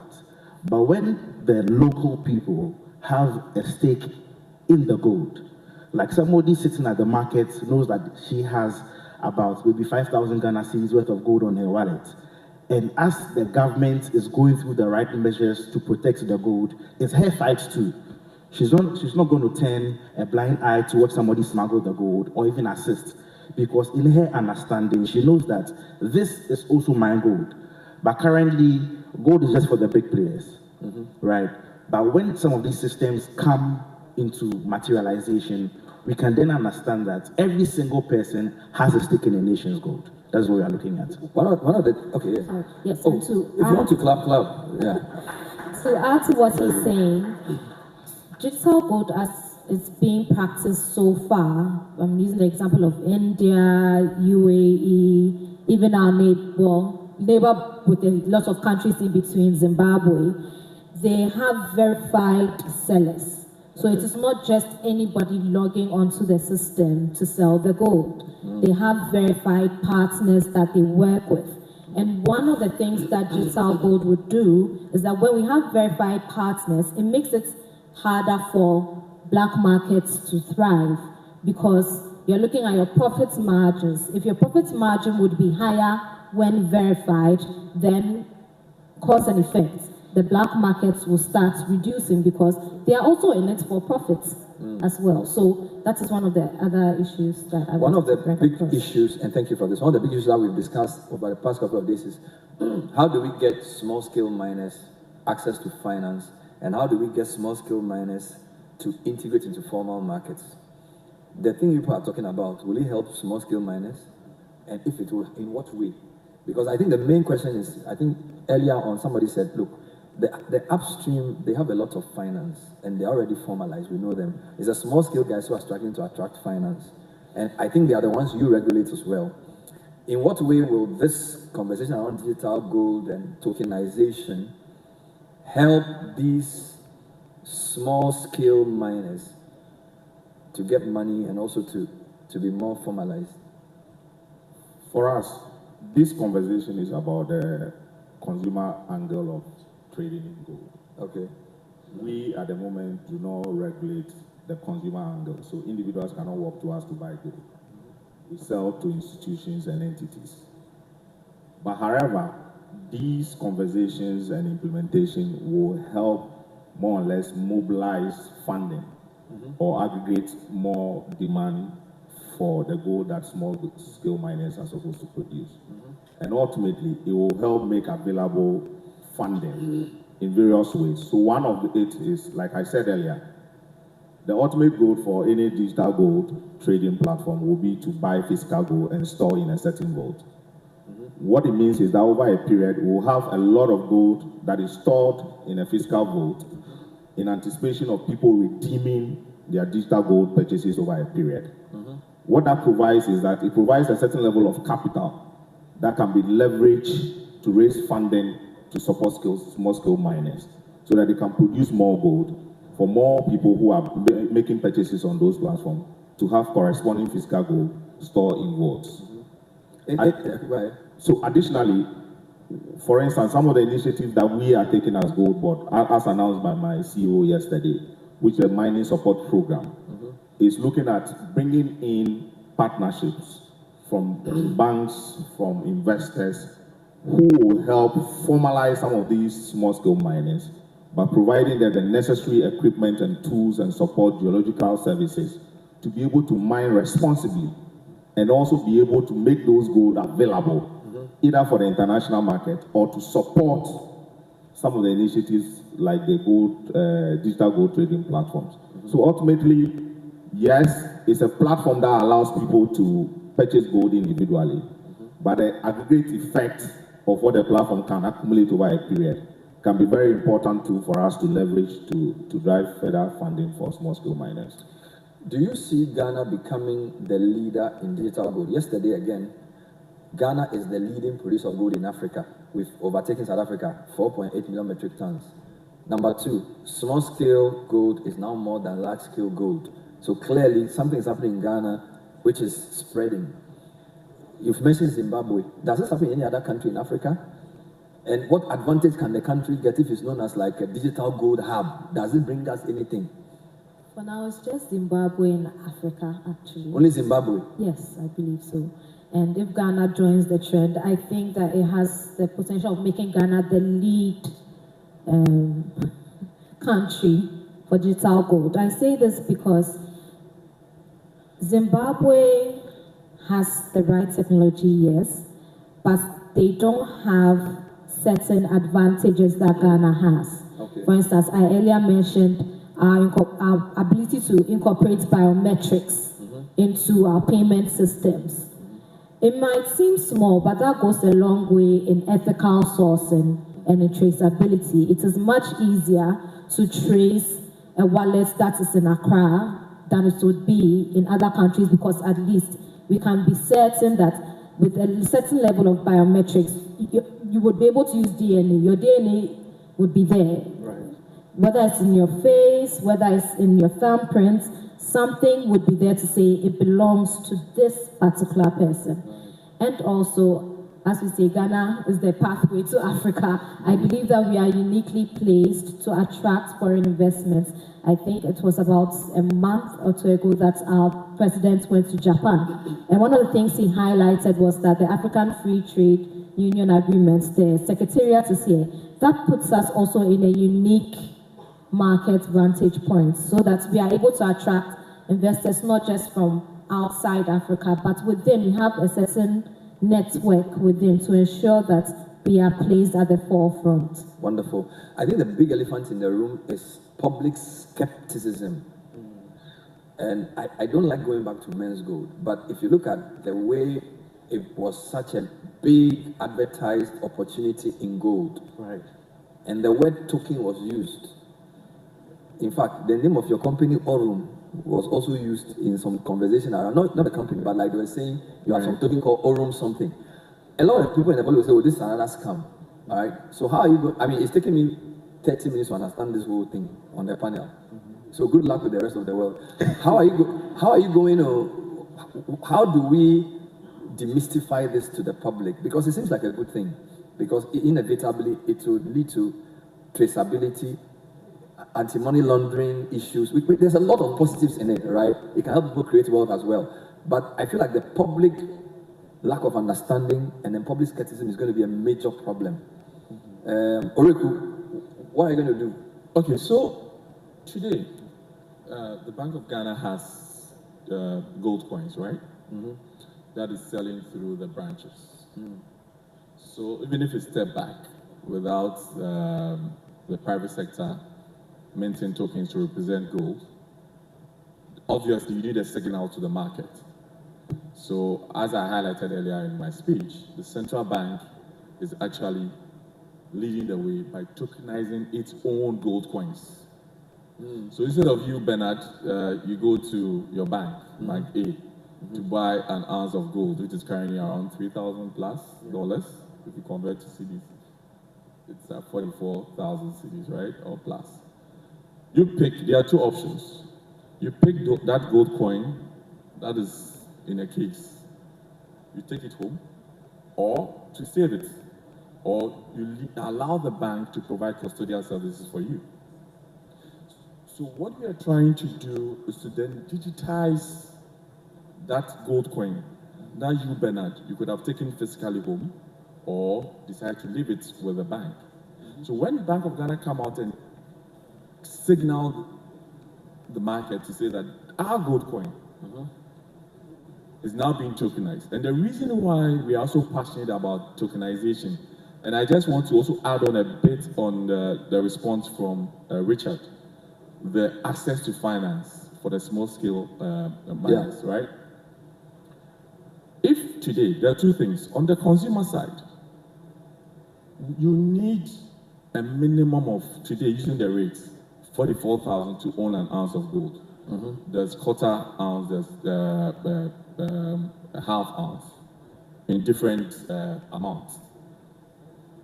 It's not for you and I, maybe Bernard, you can buy 10 coins at a time. Maybe I can't afford it, you know. But if we tokenize it, we can, and getting into the fintech language, at times it can be confusing. We've been throwing jargons, fractionalized, tokenized. It can be a bit confusing. Yeah. You can break it into different parts. That's what they refer to as fractionalization. You know, Richard and Nana have been confusing all of us. So you break it into different parts so that you, Bernard, you can decide to own a 1,000 portion of that gold coin. But you've been able to do that because it's been broken into different parts. So that ounce has been broken into, let's say, 1 million times. Okay. So you have that portion. And then you go to the small scale miners. Okay. Access to finance.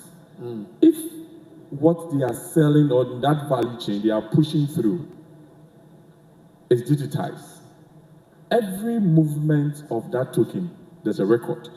And wearing my previous hat as a banker, bankers' fundamental promise is to give out loans. Is to just intermediate the deposit to get some returns out of it.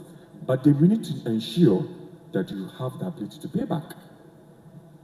So if you can demonstrate, if you the small scale miner, you have that digital gold that is going through in different shapes and forms, different grams and whatever it is, you can demonstrate that I have this value, or I have the capacity based on my records within a year.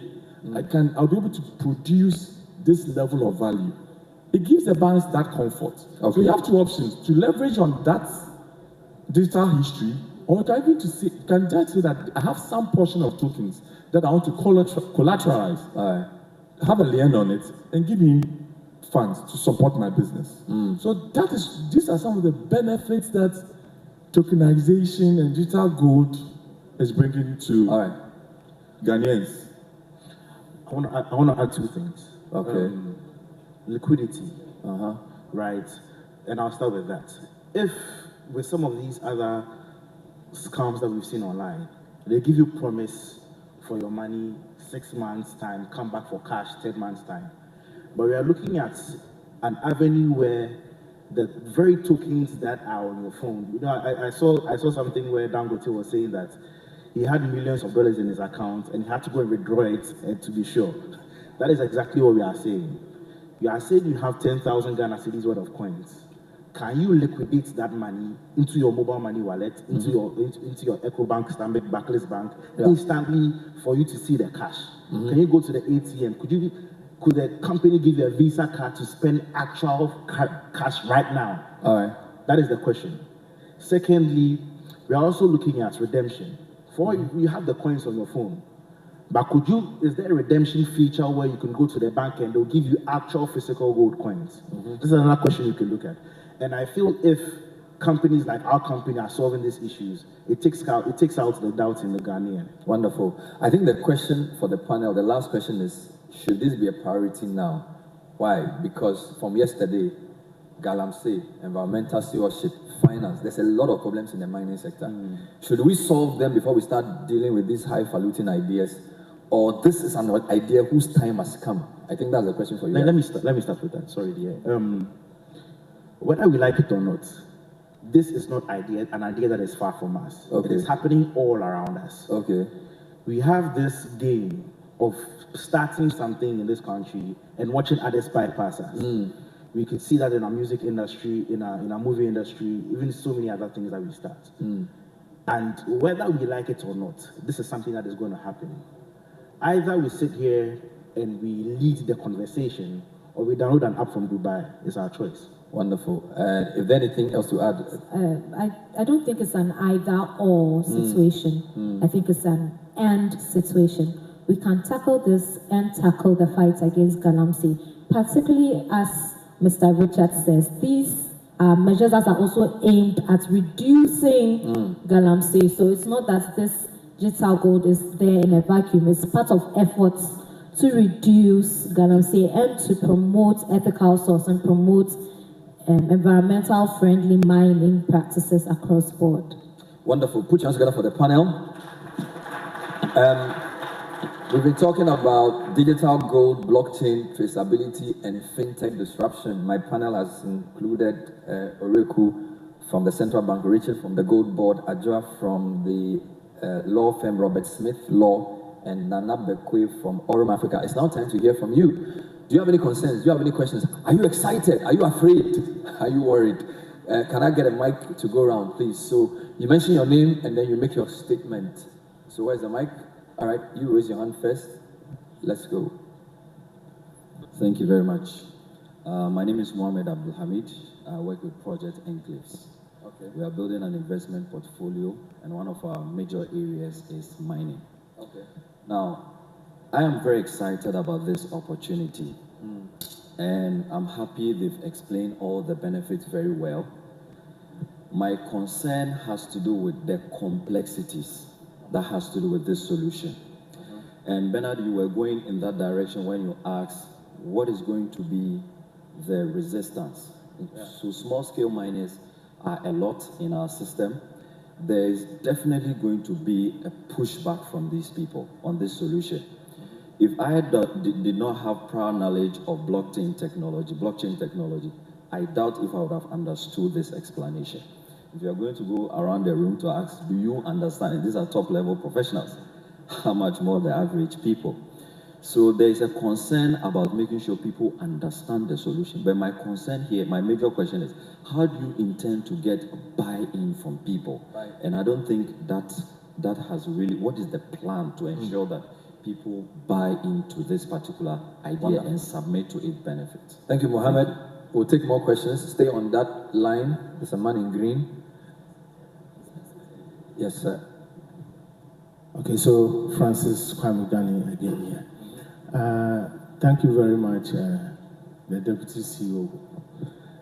My question is, now looking at this in the context of circular economy and the area of resource as a service, where do you situate the digital good in that context? Now, I'm asking this because we are just highlighting on gold here. We are having mining and minerals convention, and there are other minerals too that can be dematerialized so that we may not even need to mine them, but we have them quantified and kept in situ and be used to trade. Thank you. Thank you for your question. I'll take one or two more so we can consolidate the answers. So please come to this line. Yes, sir.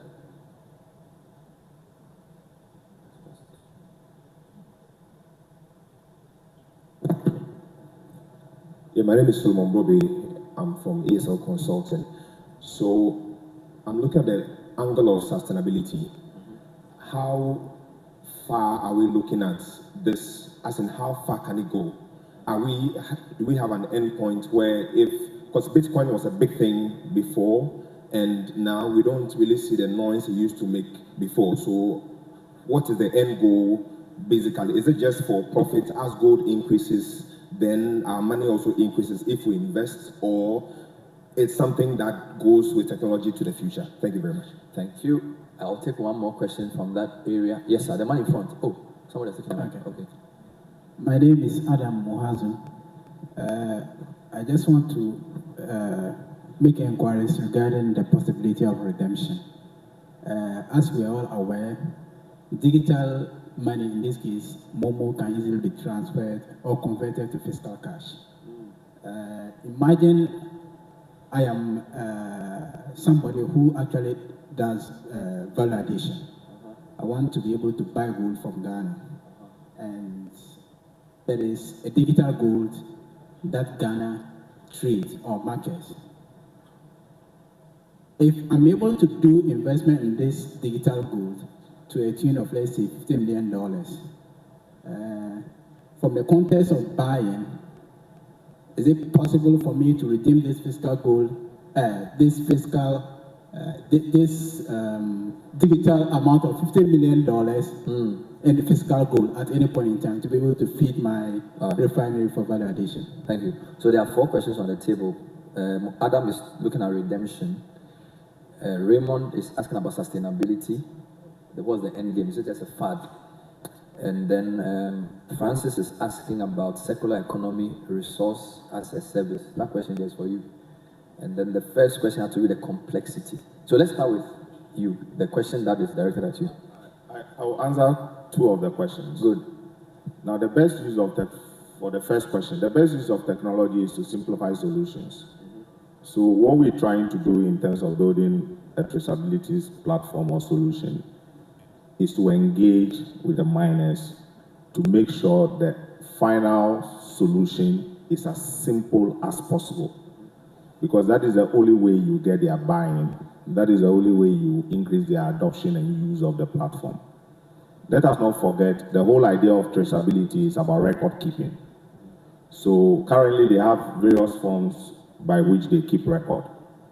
How do we simplify that for them? How do we make the process meaningful? So those are our objectives, and those are the standpoint from which we are engaging with the value chain. So for us, our traceability models or solutions we are looking at are models that are simple to use, that are very relevant, and are built from the insights we've gathered from engaging the value chain, so that they can feel as part of the solution we are bringing and be able to help us drive the traceability agenda. Correct. Now, on the issue of whether this is aligns with the circular economy that we have, let's liken the digital gold to trading on the stock exchange. Today, any of us here can go to the stock exchange and buy a share in any company that is listed. That's technically what digital gold means. It's making gold available for you to buy, but now doing so through the power of the tablet or a laptop or a phone you have at home. Not necessarily walking to a bank or going to Bank of Ghana or any of the commercial banks to buy a gold coin that they have. So for us, long term, this is not Bitcoin. This is not crypto. This conversation is never about any of those. This is purely selling gold in a digital form. Okay. Simple as that. So as long as we mine gold, as long as people are interested in investing in gold, this could be with us for a very long time. Wonderful. There was a question about redemption from Adam. Who's going to address that? Nana? Yeah. Okay, so when we talk about gold redemption, it's a very key part of this model, right? And I don't want to go too much into that, but I'll say this. If you are able to buy the gold, you should be able to redeem it. Correct. Basically that. I think the questions have been addressed. Let's take the next round. So, where am I? Bernard, there's the last one. I think the sustainability bit. Okay, I thought we should address that. Yeah. You know, today, what are the investment options available to the citizens as compared to other countries, right? So, and even at the entry points. So, this is going to provide that level of opportunities for citizens, because from a regulator perspective, and what we are trying to do is to make sure that we manage our exchange rates. We've noticed that people that are moving, citizens are demanding FX as store of value. So digital gold and even tokenization of other real world assets will provide that investment opportunity for citizens. So to his point, this is indeed sustainable. It's not Bitcoin. And as Richard said, it's not Bitcoin, it's really sustainable. All right. Thank you. Let's take the next round. This is the last round of questions. Please. Oh, lots of hands. All right. Madam, please hurry up. Yes. Thank you. So mine is, I don't know to say a comment, but I just wanted to find out, Bernard, I think you asked a very important question, how the small-scale sector is going to take advantage of this tokenization. And looking at the way the small-scale sector is not formalized, I was just wondering how that's going to be possible, and especially like consumer sentiments and the rest. So I was thinking, and I mean, correct me if I'm wrong, because for me to be able to, for example, invest in a small-scale mine or invest in a mine, I must be very confident of the resources that they have in the ground. So if a small-scale mine, right, and I'm going to, let's say, do fractionalization, and I'm thinking, is there a possibility where you say that, okay, then government, through its various institutions, would come together, and then what you then do is that you put money into the exploration. So if I'm sure that there is a framework, and then Bank of Ghana is off-taking from these small-scale mines. So let's say I've delineated about 200,000 ounces from small-scale mines.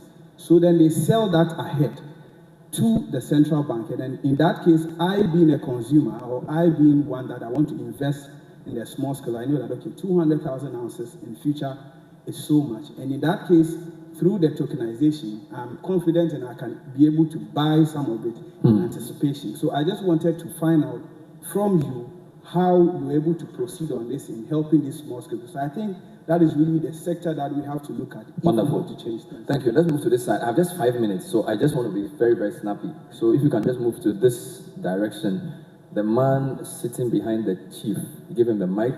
Please make your questions straightforward and make it short. All right, thank you very much. My name is Ziko Isaac Abubakar. So I just want to make this very simple. So I buy 1 million worth of digital gold, and I have a friend who is interested in buying from me. Do I have the luxury of quoting a price that my buyer is willing to pay? Like, let's say 2 million, and if he's willing to pay, or I have to actually check and on the regulator's price to price that. Thank you. Thank you, sir. Still in that area, where are the hands? Yes, just pass it to your left side. Pass it to the next person. Yes. Yeah, William, Ghana Bauxite Company. My question is about the bureaucratic bottlenecks that I foresee with the technology of blockchain. You come out with a long list of letters, that is the cryptographic aspect of it.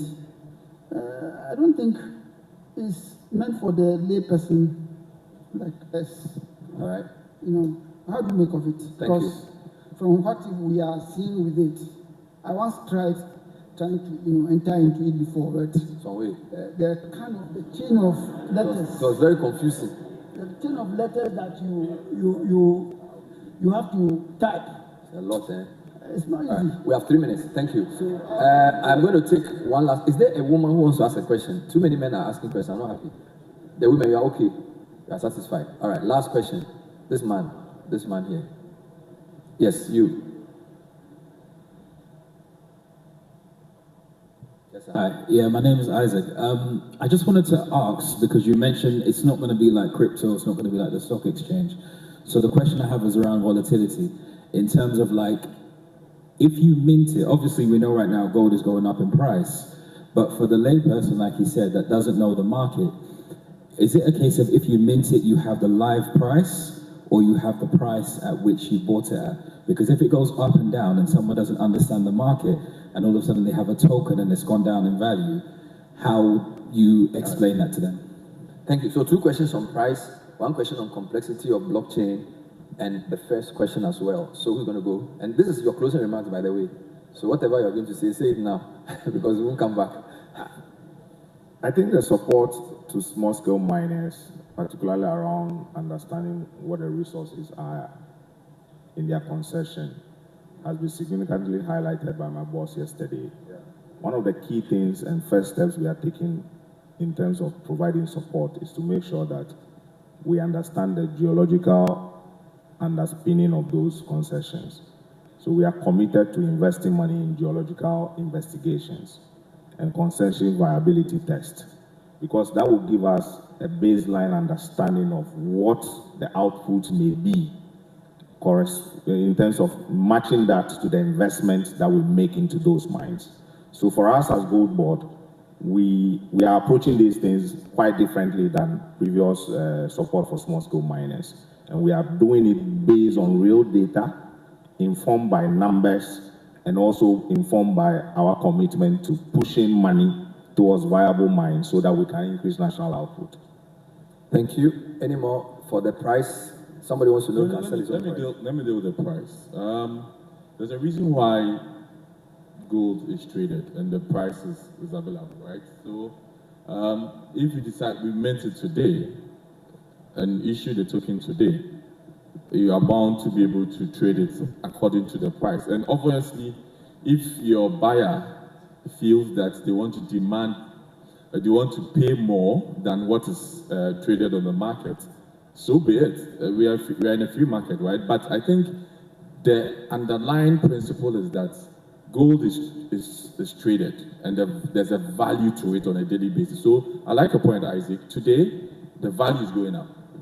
So these are some of the consumer educations that we need to be involved in, so that they understand that the value can actually oscillate. So that when today it goes up, tomorrow it's possible that it can come down. Today it's going up because of all what's happening globally, right? But you never know what will happen tomorrow. Yes. And I think this will tie in with the question that he asked about how accessible to be to other people. I think Ghana again has a unique position to make it accessible, because we use USSD codes. We use by USSD codes the *110# *11# the Momo codes that we use. It's a very unique tool that we use, and I was surprised when I think this spans a few years ago. We use that now for investments and opportunities. You'd be there, and then you'd get a text message from your network provider that they are offering e-insurance, they are offering e-investment opportunities. And I am recommending that for digital gold as well, I suppose such an approach could be taken so that other people can invest. Because let's take Momo. Your grandmother in the village would probably not go and download Express Pay, but she knows that if she dials the short code, it will show her her wallet. It will show her how to withdraw the money. And that is what we are aiming for, that at the end of the day, there would be simpler solutions to help everybody be inclusive. Wonderful. And I'll I think give the last for word to you, Nana. Complexity. As my brother was saying, let's look at it from what we know to what we don't know, right? And what we know right now is you have mobile money. There are numbers on your screen that you are confident in the Bank of Ghana that when you go to a merchant, you get cash. When you send those numbers or a portion of those numbers to a friend, there is value attached to that. That is the same transition we are doing. It was cash at first, now it's numbers on the screen. It is gold at first, it's going to be numbers on the screen again. Don't overcomplicate it for yourself. Okay. Thank you. Put your hands together for the panel.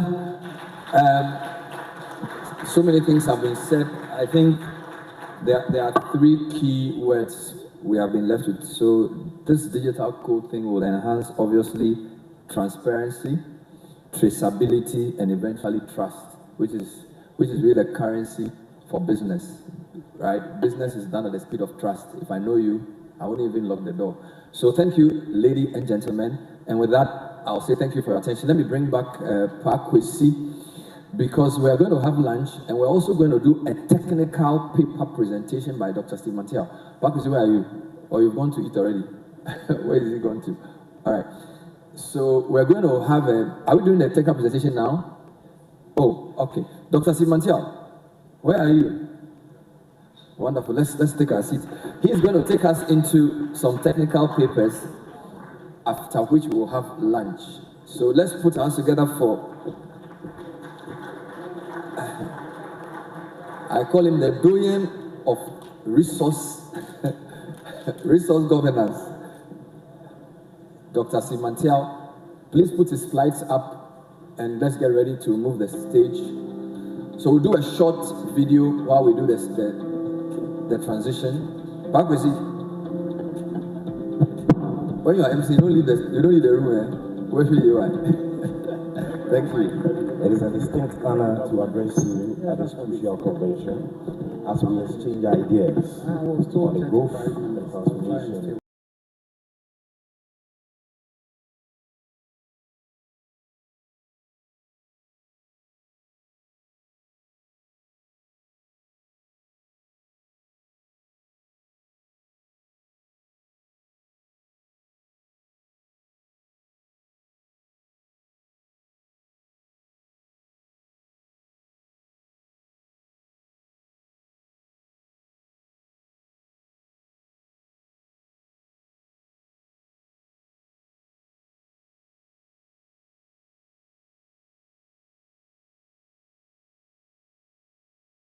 and underdevelopment.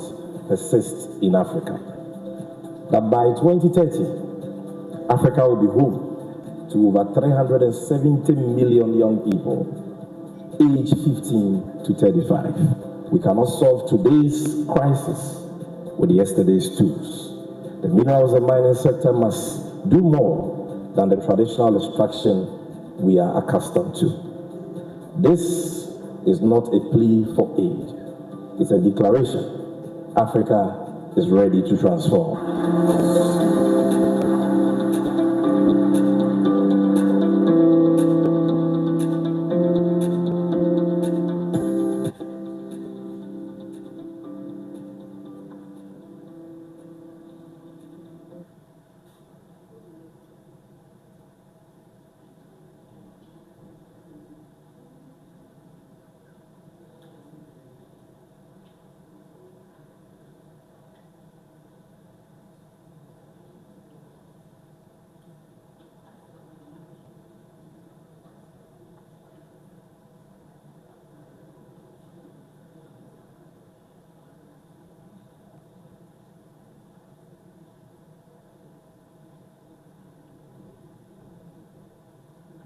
Right.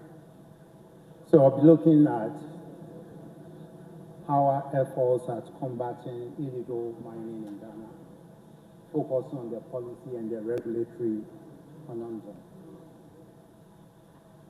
Do I have the control or somebody?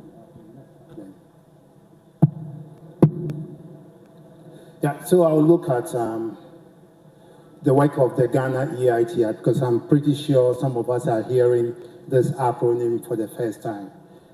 GATE stands for the Ghana Extractive Industry Transparency Initiative, and I happen to be the co-chair of the National Multi-Stakeholder Group.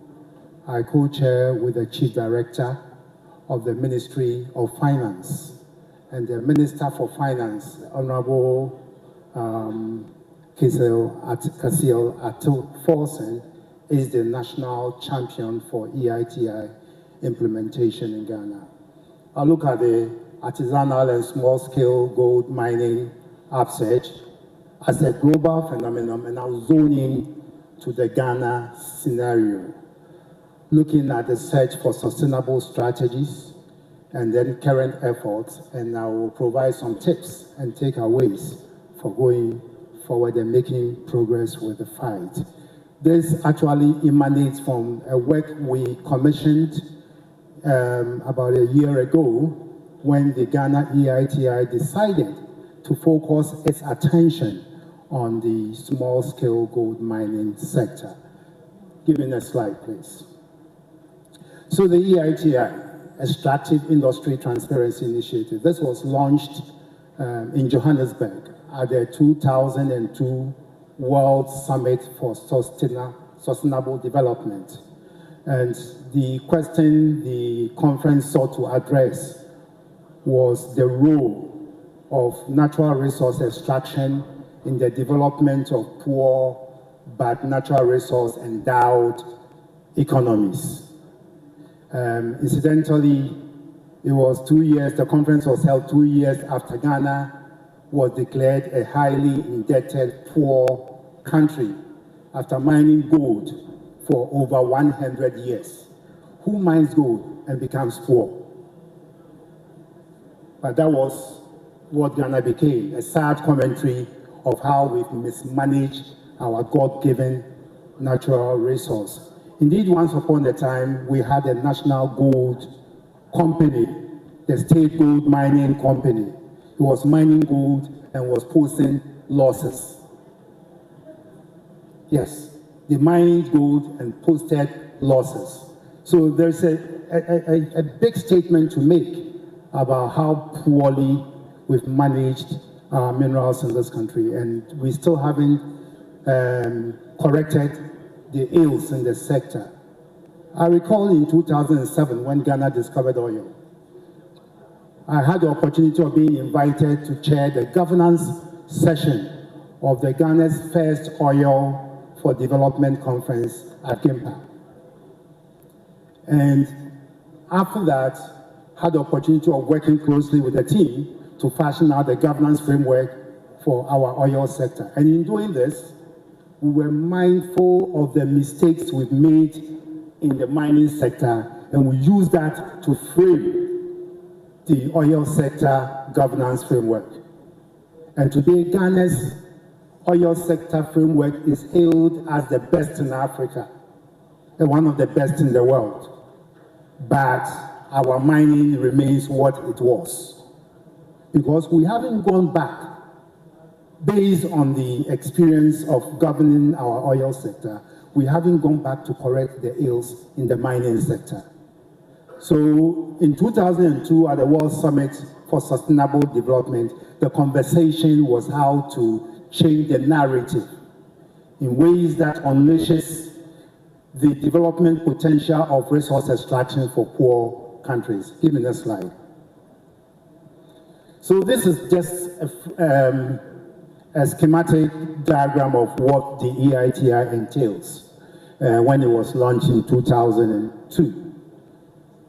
Non-renewable natural resources are expected to be extracted to ensure sustainable development. That was the theory of change. To do that, you needed transparency around contracting, but we didn't have. Regulation of operations, collection of revenues, revenue management and utilization, and then the development outcomes. But in 2002, when the EITI was launched, it focused exclusively on revenue collection. So we had transparency around revenue collection, but we did not have transparency around contracting.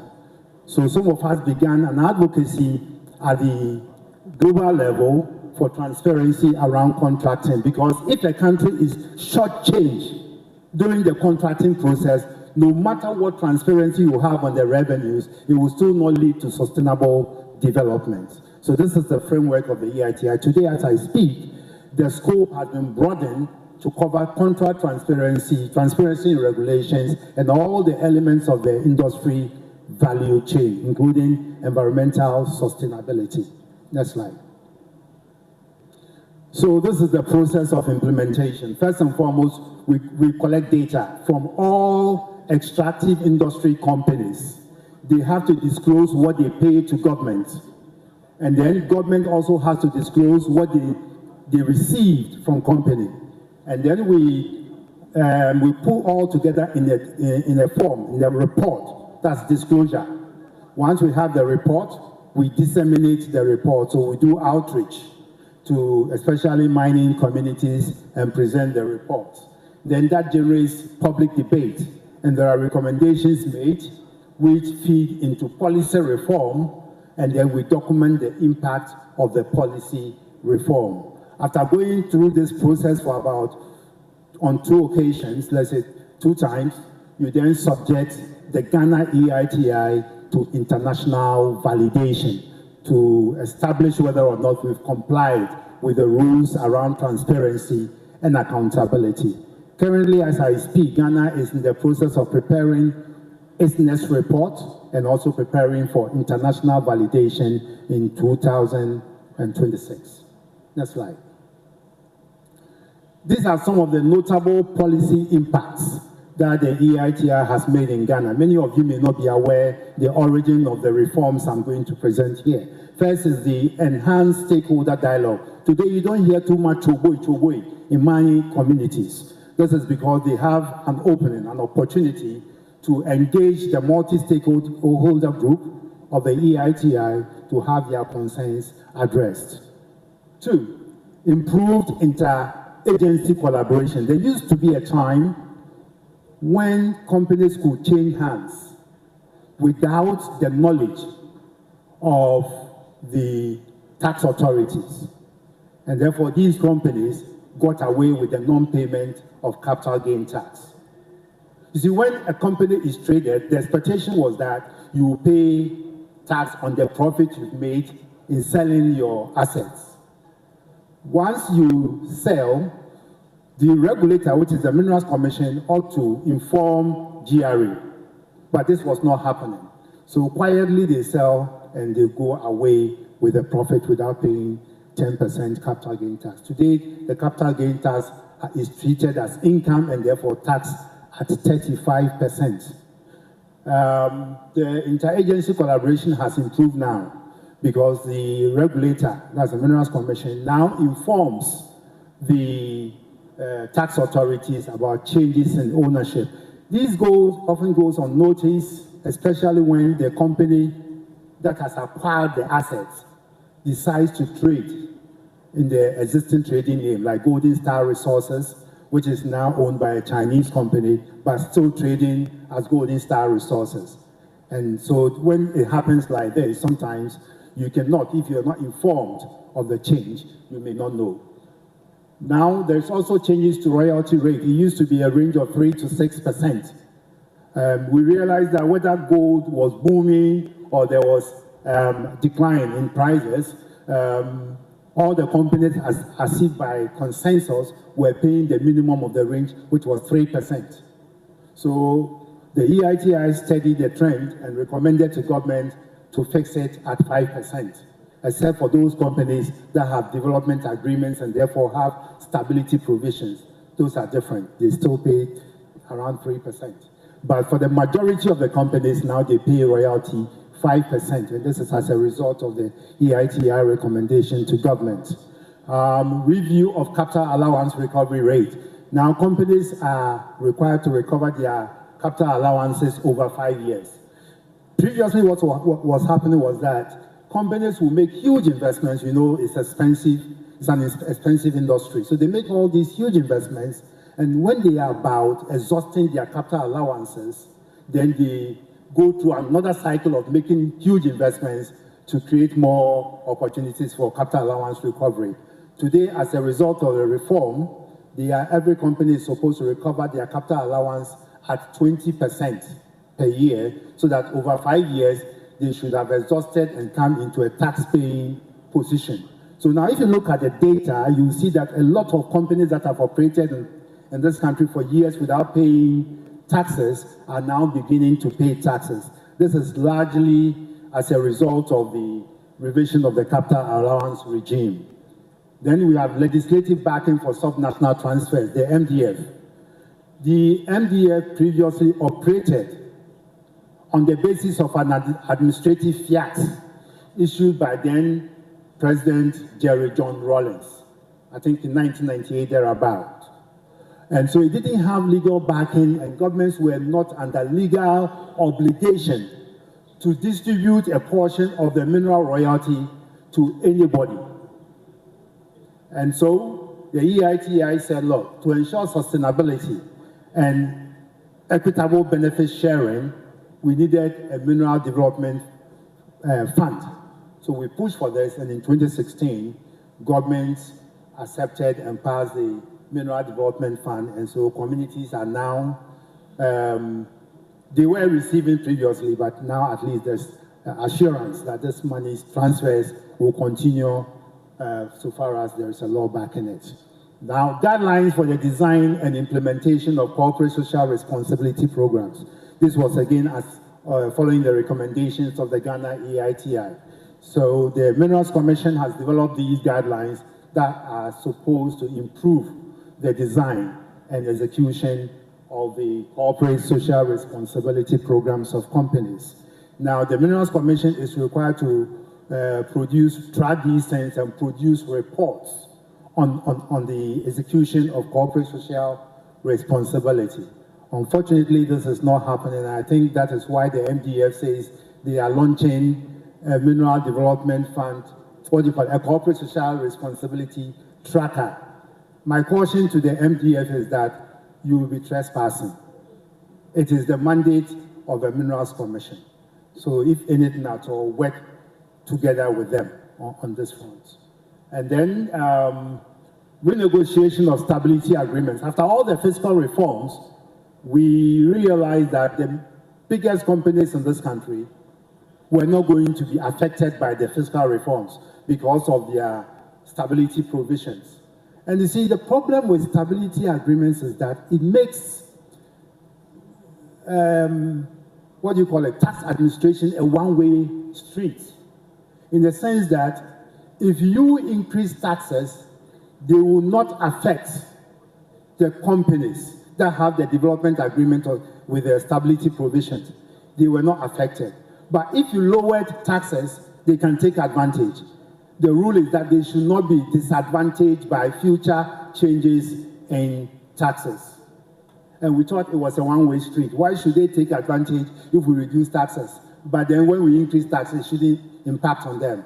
So we pushed for renegotiation of the development agreements of Newmont and AngloGold Ashanti, and subsequently Goldfield also, on account of the fact that if a company, and those were our legal provisions, if a company invested $500 million or more, that company became entitled to a development agreement. So Goldfield, on ground that it has invested in excess of $500 million, also applied for it and got it. Again, the Ghana EITI is responsible for the establishment of a beneficial ownership disclosure regime in Ghana. In fact, we never had a beneficial ownership register in Ghana, and actually exposed the country to all manner of risk, particularly illicit financial flow risk, and etc. Next slide. So these are the benefits and impact of the Ghana EITI. And since 2022, the Ghana EITI has turned its attention to the small-scale mining sector, and I'm going to present to you some findings from work we have done in this area to inform the conversation that we are having today. Next slide. Now, the reason we decided to focus on the small-scale mining sector are as follows. One, we noticed that there were increasing levels of production from the small-scale sector. In 2022, we're doing about 40% of total national production of gold. 40%. Today, we are doing more than half, isn't it? About 52% is what is being projected. So we thought that it was quite significant for us to pay attention on that sector. Two, rising illegalities in the sector. We discovered that there were a lot of informal, unapproved, and unregulated activities in the sector. We needed to help in the formalization and sanitization of small-scale mining activities. And then three, between 2009 and 2018, a World Bank-sponsored project, the NREC, actually, which was intended to reduce illegalities in the mining and the oil and gas mining and the forestry sectors, actually discovered that at the end of the project that illegalities in these two sectors had rather increased, which means all the monies that were sunk into dealing with illegal mining and illegal lumbering had gone to the drain. Three, unregulated small-scale mining was posing existential threat to the country and its people. And lastly, the fact that the sector has become highly vulnerable to illicit financial flow and serious organized crimes. Now, let me explain. The way the sector was and is today makes it easy for terrorist groups like the Boko Haram to set camp in Ghana, mine gold, generate wealth to finance their terrorist activities in the sub-region.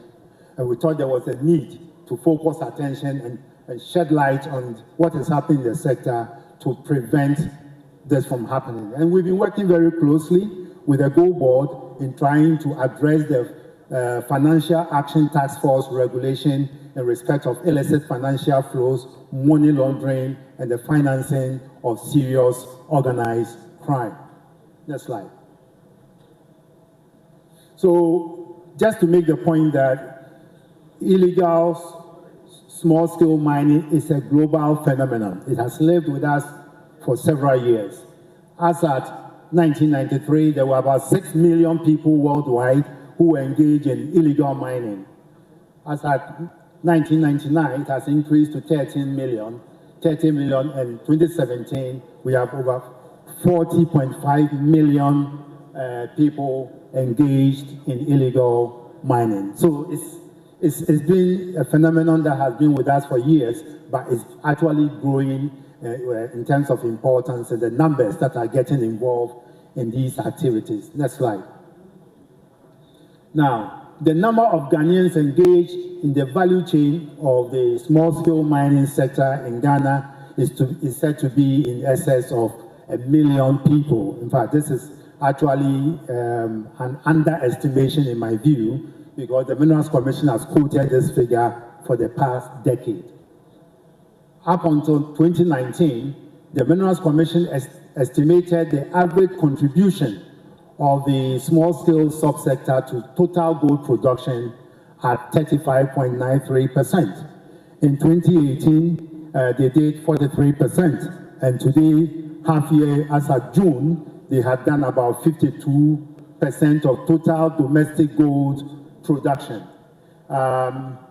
Yet, the small-scale mining sector returns less than 1% contribution to the sector's revenue.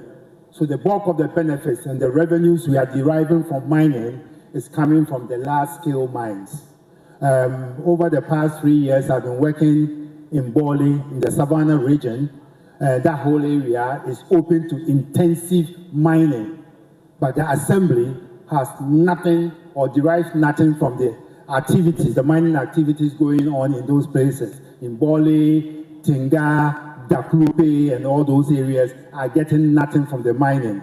Whereas Chapa, Obuasi are getting twice what they get in terms of District Assembly Common Fund from the mining sector. If you look at the budget of Chapa and compare what they get as a share of mineral royalty, it is twice that of District Assembly Common Fund.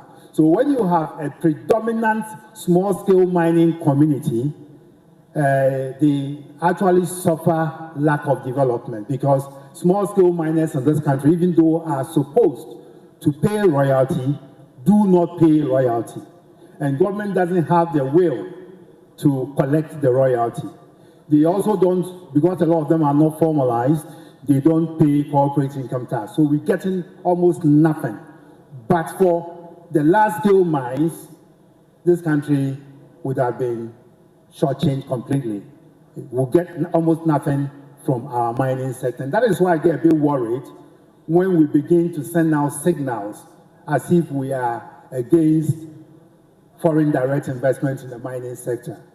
I agree that, yes, Ghana needs to take control of its mining, its natural resources, but let's have a strategy to do this. And in my view, that strategy should be acquiring equity in highly performing mines. I saw no reason why Ghana could not negotiate to acquire equity stake in Golden Star Resources when it came up for grabs. Same with Newmont Hachem. So let's start from there, and then we can build on it. But the way we are going, if we're not careful, Ghana will be seen as a hostile investment destination, and that will not be good, because this country cannot generate all the investment we need to harness our natural resources. Next slide. So looking at some of the strategies that are being devised to counter illegal mining. Next slide. In Ghana, we thought Buga Buga force would do the trick, isn't it? So successive governments, both NDC and PP, they all tried using force to fight illegal mining, but it did not work. Our efforts have not been sustained because as a country, we never had a budget for combating illegal mining. I recently had the opportunity of asking what has been the budget allocated to fight Galamsey, and how much of that budget was distributed to the district assemblies, because it cost a lot of money to evacuate one excavator from the bush. So the assemblies will not be able to, on the back of their district assembly common fund, sustain the fight against Galamsey. And yet this country never had a budget. So that was an error. Now, district assemblies have known that point has been made, then party political capture and our weak resolve to confront it is a major debilitating factor. In fact, the NREG end of project report concluded that the reason illegalities in the mining sector increased during the 10 years of implementation of the NREG was because of they describe it as what? Vested interest. That those who had the power to curb illegalities in the mining sector were themselves the perpetrators and the beneficiaries of illegal mining. And that is why we went nowhere with our, strategies to combat the initiative. Now, I think Asantehene sets a very good example when he distilled some chiefs who were alleged to be involved in Galamsey. He worked with the national, now I always get confused now. It used to be BNI, I'm more comfortable with BNI. So he worked with the BNI to investigate the chiefs, and on the basis of the findings, he distilled them. But our institutions of state failed to follow up and arrest those chiefs and prosecute them. And so, generally, I think there's been an institutional failure in the fight against corruption. And we see that today, too, when the certain government says any foreigner caught in Galamsey activities will be what? Deported. Now, go back and read the law. The law does not prescribe deportation as punishment for illegal mining by foreigners. The law recommends a fine and imprisonment. Deportation can come after imprisonment. So if all we're going to do is to imprison our own and deport foreigners, what signal are we sending to the foreigners? They will go and return with different travel documents. Next slide. So we need a shift, and I observe that there's a shift towards a combination of regulatory enforcement and incentives. Evidence in some of the thinking that has been expressed by the Gold Board and also the Minerals Commission proposed amendments, where they intend to facilitate access to credit and equipment and provide some support to the gold sector players. Next slide. Okay, so let's do a quick problem analysis across the value chain, the weaknesses that facilitate illegal mining. Okay, if you take the licensing regime, for instance, the centralized nature of the licensing regime discourages formalization. No miner is going to leave his mine in Bali or Tinga and come to Accra chasing a license. So they will do it illegally. Can we decentralize it so that I can stay in Tinga and still obtain my license?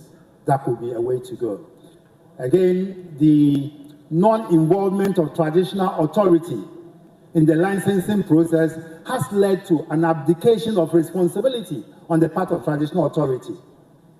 So if we involve them and they were part of the decision making, then of course they can support or complement efforts to regulate the activities.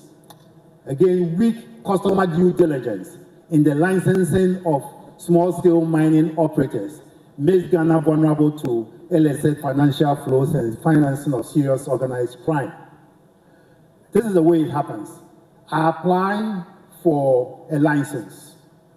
I need to go through a rigorous type of test to see whether I have the technical capacity and the financial capacity.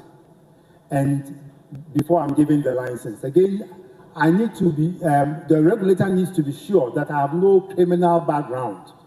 And he needs to be sure that he knows who the actual beneficial owners are. And that those actual beneficial owners do not also have criminal backgrounds. This is not done currently by the Minerals Commission. Well, they've agreed during consultations around the proposed reforms that these things will be factored in the licensing process. It's very important. So there's weakness in terms of the work we do. let me say that in the pharmaceutical industry, you want to open a pharmacy, but you are not a pharmacist.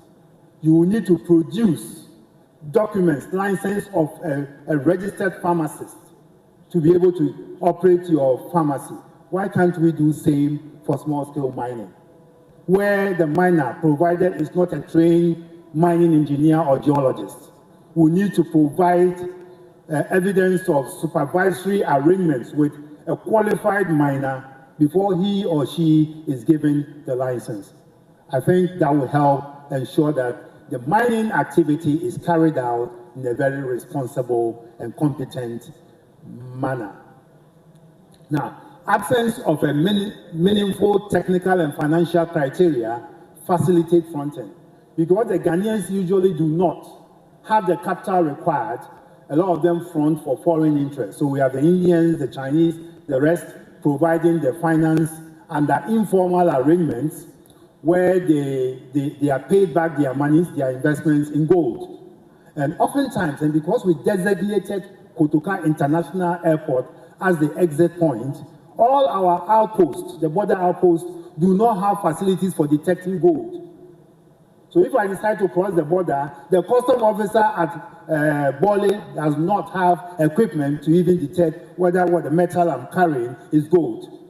So we find ourselves in a situation where our official Bank of Ghana record says that we exported 2 billion worth of gold, and then the government of Dubai says we imported 7 billion worth of gold, leaving 5 billion unaccounted for, because they were living through all unapproved routes. You don't have equipment for checking these. Right. Now, we have a lot to learn from our peers in Tanzania and other places. I've been to Tanzania with the World Bank and EITI team to look at how they're managing their small-scale sector. And we'll share some thoughts on these. Next slide. Okay. We made some attempts to innovate and change strategy in terms of our fight against galamsey. And we introduced the community mining scheme. If you have looked at the guidelines for the community mining scheme, you will not disagree that it's a brilliant idea. Just that it lends itself to political elite capture, but it's a brilliant idea. The current government says it wants to go the cooperative way. I think we have lessons to learn in terms of how we prevent political capture of the new approach. Right. And then alternative livelihood programs, for me, is another thing that we need to take another look. Look, people have been engaging in small-scale mining and have been introduced to big monies. And your alternative livelihood is to give them grass cutter to rear. It will have no impact. So we need to rethink our alternative livelihood to try to get closer to decent incomes from the sector. And I make the point that if you look at our mining procurement list in this country, it has about 60 items that are mandated to be procured from the Ghanaian economy.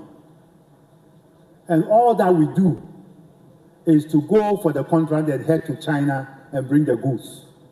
Who the intent of local content is job creation. So what we should be doing, and in fact, incidentally, we had a flagship industrialization program in Ghana called One District, One Factory, but it was in no way aligned with building the manufacturing capability of the Ghanaian to take advantage of the local content mining list. So we failed. Today, something as basic as activated carbon is imported.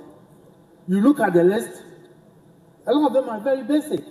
Calico sacks, wooden boxes, bolt and nut, grinding media. All these things are very low-hanging fruits that if we were to align our One District, One Factory with the local content list, would have created jobs for our people and increased the level of value retention in the mining sector. So let's rethink the alternative livelihood programs and make them more decent in terms of the income they generate. Next slide.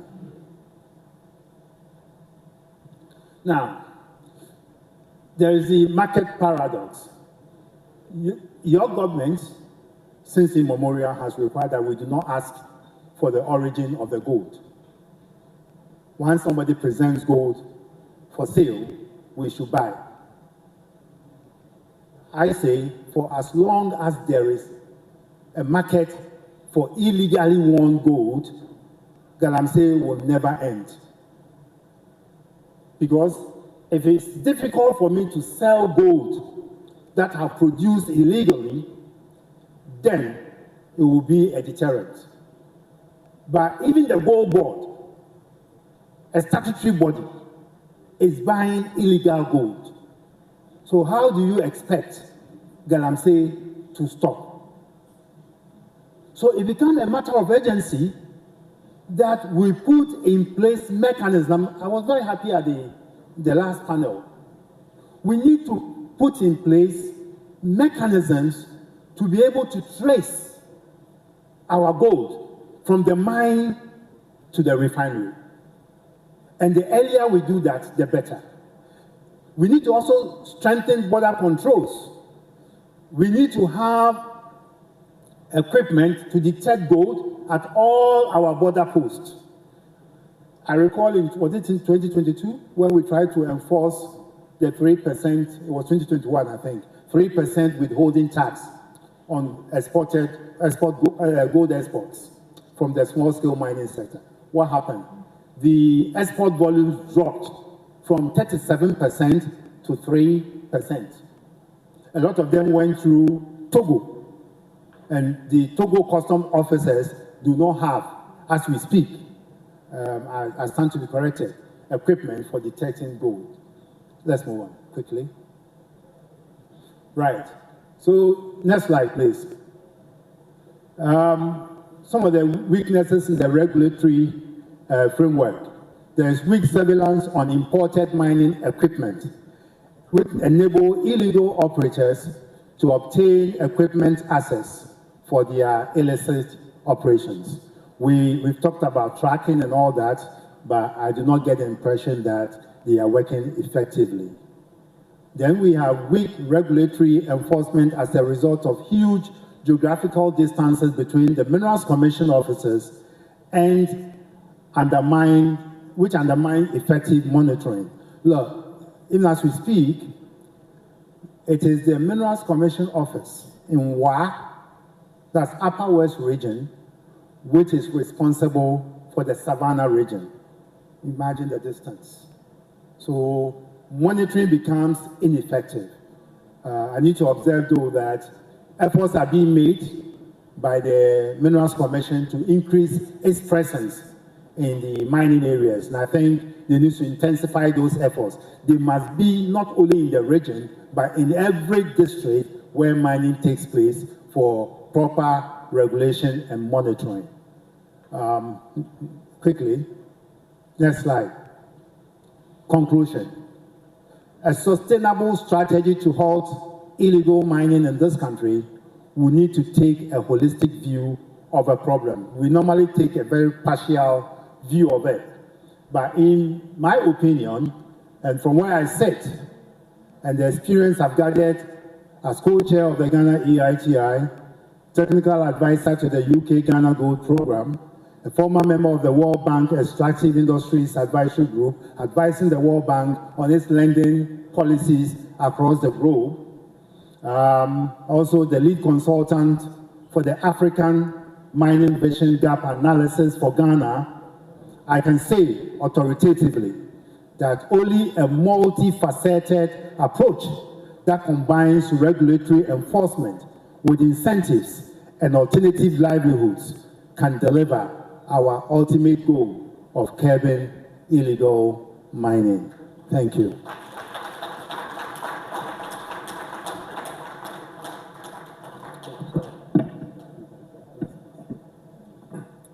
Ladies and gentlemen. Hello? Please let's do it better for Dr. Steve Mantell. Meanwhile, before we proceed to entertain questions, I feel compelled to, clarify two things that I noted from the presentation. The Gold Board does not engage in the purchase of illegally mined gold. Indeed, there is a technology that is going to be deployed to ensure that the purchase of gold is traced properly. I am just putting that on record. Then again, when it comes to tracking, okay, I have to say that I'm also the media relations officer of the ministry, so this is an additional role. When it comes to the tracking of the earth-moving equipment, indeed, only last 2 weeks, I think last month thereabout, there is a new technology by the Minerals Commission. What it does is that it tracks the imported excavators right from the ports to their destination. And so that is just to, put some clarity to the issue. Please, once again, do it better for Dr. Steve Mantel. I hope I've not offended anybody at this point. Okay, we would now open the floor for questions, comments, and any other input. As such, I can see a hand here. Nana also, Nimanche also has a comment. There is number 3, there is 4. Let's restrict ourselves to the 5th one. 6th, okay. Thank you. Hello. So this will be Doug's microphone. The problem we have is that of acquisition of land, the ownership of land is the problem. We have it that anywhere there's a mineral resource, that place is automatically owned by government. We, the treasury leaders or owners or families who own those lands only enjoy surface rights. But not the mineral rights. This compounds our problem in checking it. When you talk about the Asantehini, they failed to arrest the chief and prosecute them. Asantehini did what he could do, but because the people who were helping those thieves to do those things were the politicians. And no politician is going to get himself arrested through the police by enforcing a law that's existing. So what we need is political might. We have to get that thing because we all sitting here are dead in existence. Everyone here, everyone in Ghana, the source of our water we take everywhere because those illegal mining and the kind of lead and they put into the water system is killing us slowly. Even Accra, you drink from the taps, and then it's affecting us. Right. So mining, this we are here dressing coats and everything. The problem here is not who's sitting here. When government did this community mining, it paved way for government officials to start getting involved. Of course, most of party functionaries are owing illegal mining sites across the country. Yes, it's there. The government knows it, they know them. Yes, I don't know much, but my information tells me that people are deep rich in getting that law. When the government made the law, it was good for others to take over because the community mining, if it didn't go to the community, it was attacked by the politicians who are there in party courts and they exploited it. That's why we are having problem with it. Now, as to we, the communities or treasury leaders, deriving something from mining, me, in my place, Adoyimu, all the structures here were built to mineral igneous stones coming from Adoyimu, science. I go and look at my rules. It was this MPS project from Tema to Akosomo that is giving us some leverage. These heavy mineral trucks, they go through the street, they destroy everything. From Doimu Junction to Doimu, there is a pity. When my father died, I was doing the funeral. I have to go and beg quarry companies to supply me with materials to feed the road before the cars were able to, monies were able to access it. Now, we, the treasury leaders, our interest in mining, but the law of mining as to ownership of land has weakened our resolve to do it at all. Meanwhile, there are some, I don't know, I've not read the mining laws, but mining companies were and are supposed to at least help the communities in which they mine.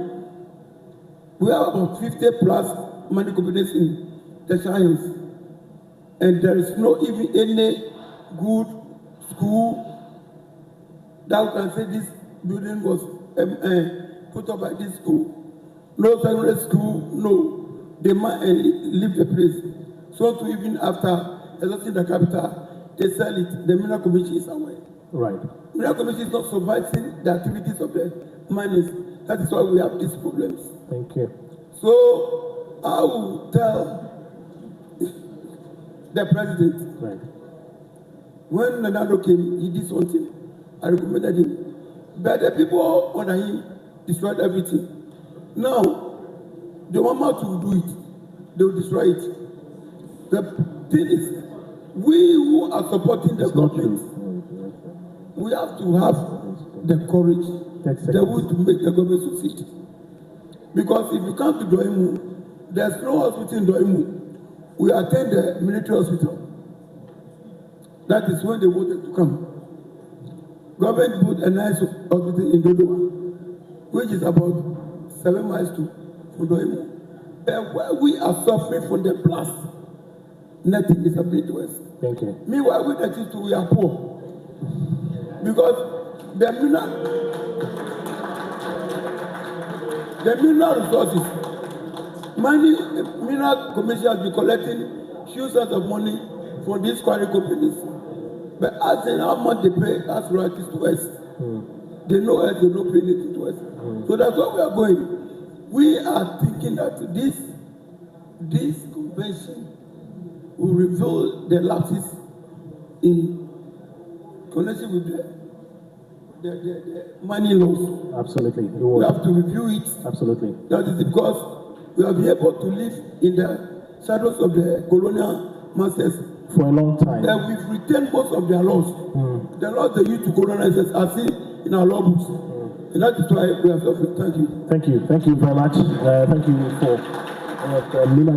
Quickly, before you take the other one, so the concern about community mining, no, it's okay. By the way, you butchered my name when you try introducing me. My name is Simpim. Simpim is a title. Afadikataman so Ilagwe, the first. Ilagwe means on soldier. Thank you. Thank you. I'll find a way to memorize that. I want to just quickly react to, hold on a second. So on the concern about community mining, how that in the past, the political elite captured it. That is why now government has moved from community mining to the responsible cooperative mining.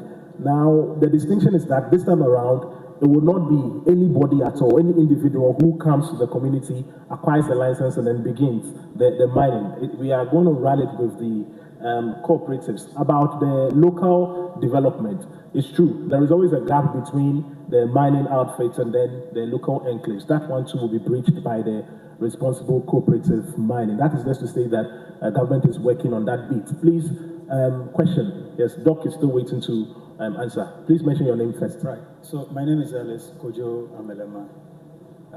I'm a metallurgist and also for the mining community. Mine goes to Doc. He mentioned the Sussex story of Tanzania, but unfortunately, I didn't see it in the presentation. And then the next one goes to you, Pakoisi, an official of the Ministry of Lands and Natural Resources. The fight against Galamsey has always been on chasing the miners. This one is to me? Yes, to you. Oh. Yeah. As an official of the ministry. Yes. So the fight against Galamsey has always been chasing the miners with the military. But I have never seen government stopping the importation of the equipment used for illegal mining. And these equipment are even imported into the country and sold by foreigners. And as I speak to you, one lives close to me and he's comfortably selling this equipment. Okay. So what are you doing about this? Thank you. Okay. All right, let me respond to the one that you are directing to the ministry first. So, first of all, you cannot tell the purpose of an imported excavator. When it is coming into the country, you may not be able to know that it would be used for illegal mining or appropriate construction. Normally, it is very difficult for you to detect because some are imported under the guise of construction before you realize they have been deployed to the mining communities. And again, that is why I'm saying that we are deploying the new tracking system, that the moment an excavator comes into the country, right from the port till it is cleared, there is a new GPS system that would track the purpose, the location, and all of that. So that should be the appropriate response to the earth-moving equipments that are used for illegal mining. Indeed, we are doing that in collaboration with the Ministry of Transport and the DVLA so that every excavator or earth-moving equipment that comes is appropriately tracked. Doc would answer your question. I understand we have to move for lunch very soon. So after you, we'll take two more. Doc, the question on Tanzania.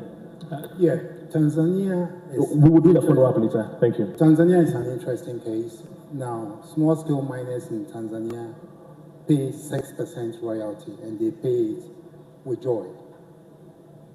This is because they get support from the state. They have a state mining company called Staminco. A miner can go and hire equipment from Staminco, any of the Staminco offices. They provide extension services, guidance in terms of the activities of small-scale miners. In Tanzania, they are not chasing away the Chinese. If you're Chinese, you want to mine in the small-scale mining sector, go and find a local. You sit down, you sign an agreement. You provide financial and technical support for the activity. You recover your costs over 5 years, and then the operations revert to the local. If you still want to hang around, go and find another Tanzanian. Come, we negotiate. And you share the profit. Over 5 years, you are supposed to recover your cost, and then you go. It becomes the ownership reverts to the Tanzanian. Now, they have also decentralized their licensing regime. You don't need to travel from one village to the capital to chase license. They have a replica of the arrangements, the centralized arrangement at every district level. So you send your application to the district, and then you go through your processes and get your license. They have a centralized market they call the gold market.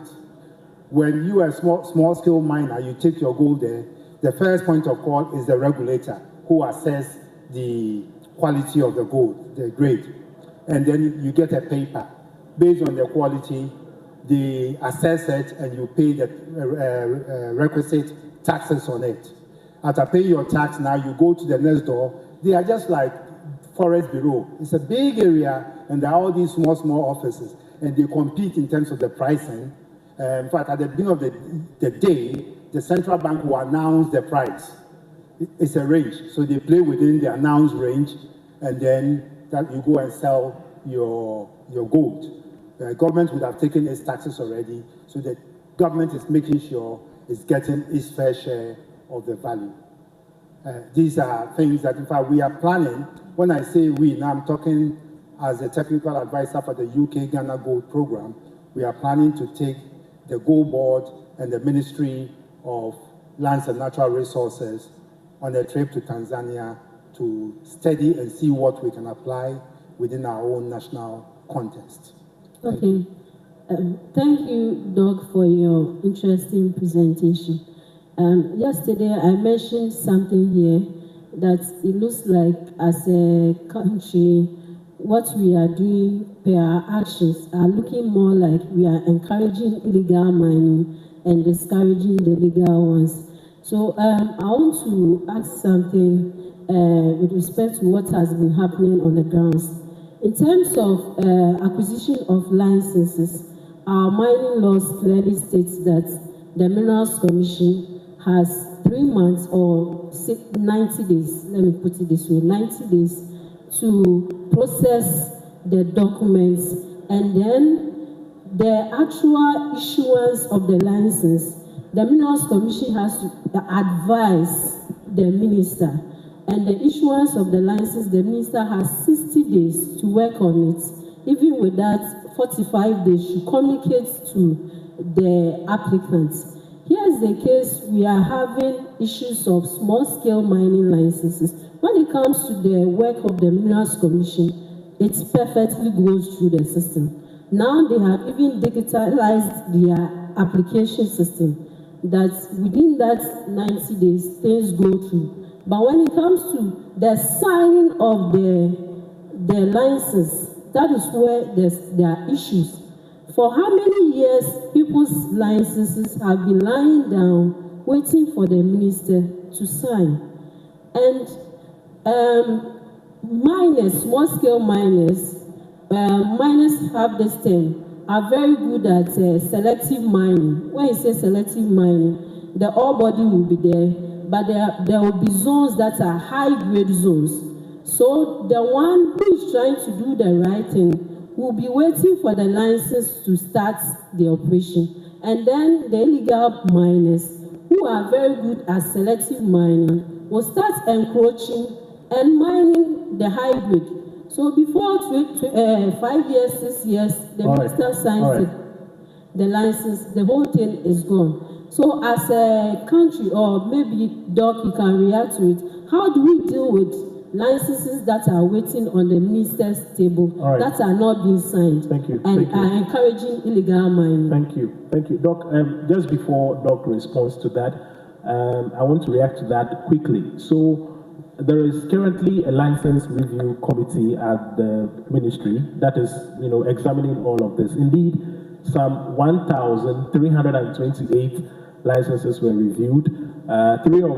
316 of them were found to be without issues. The outstanding 962 are supposed to be revoked because, of course, they had been in the system for a very long time. They had a lot of issues. 55 have already been revoked. Now we have an outstanding 907, which would be revoked any moment from now.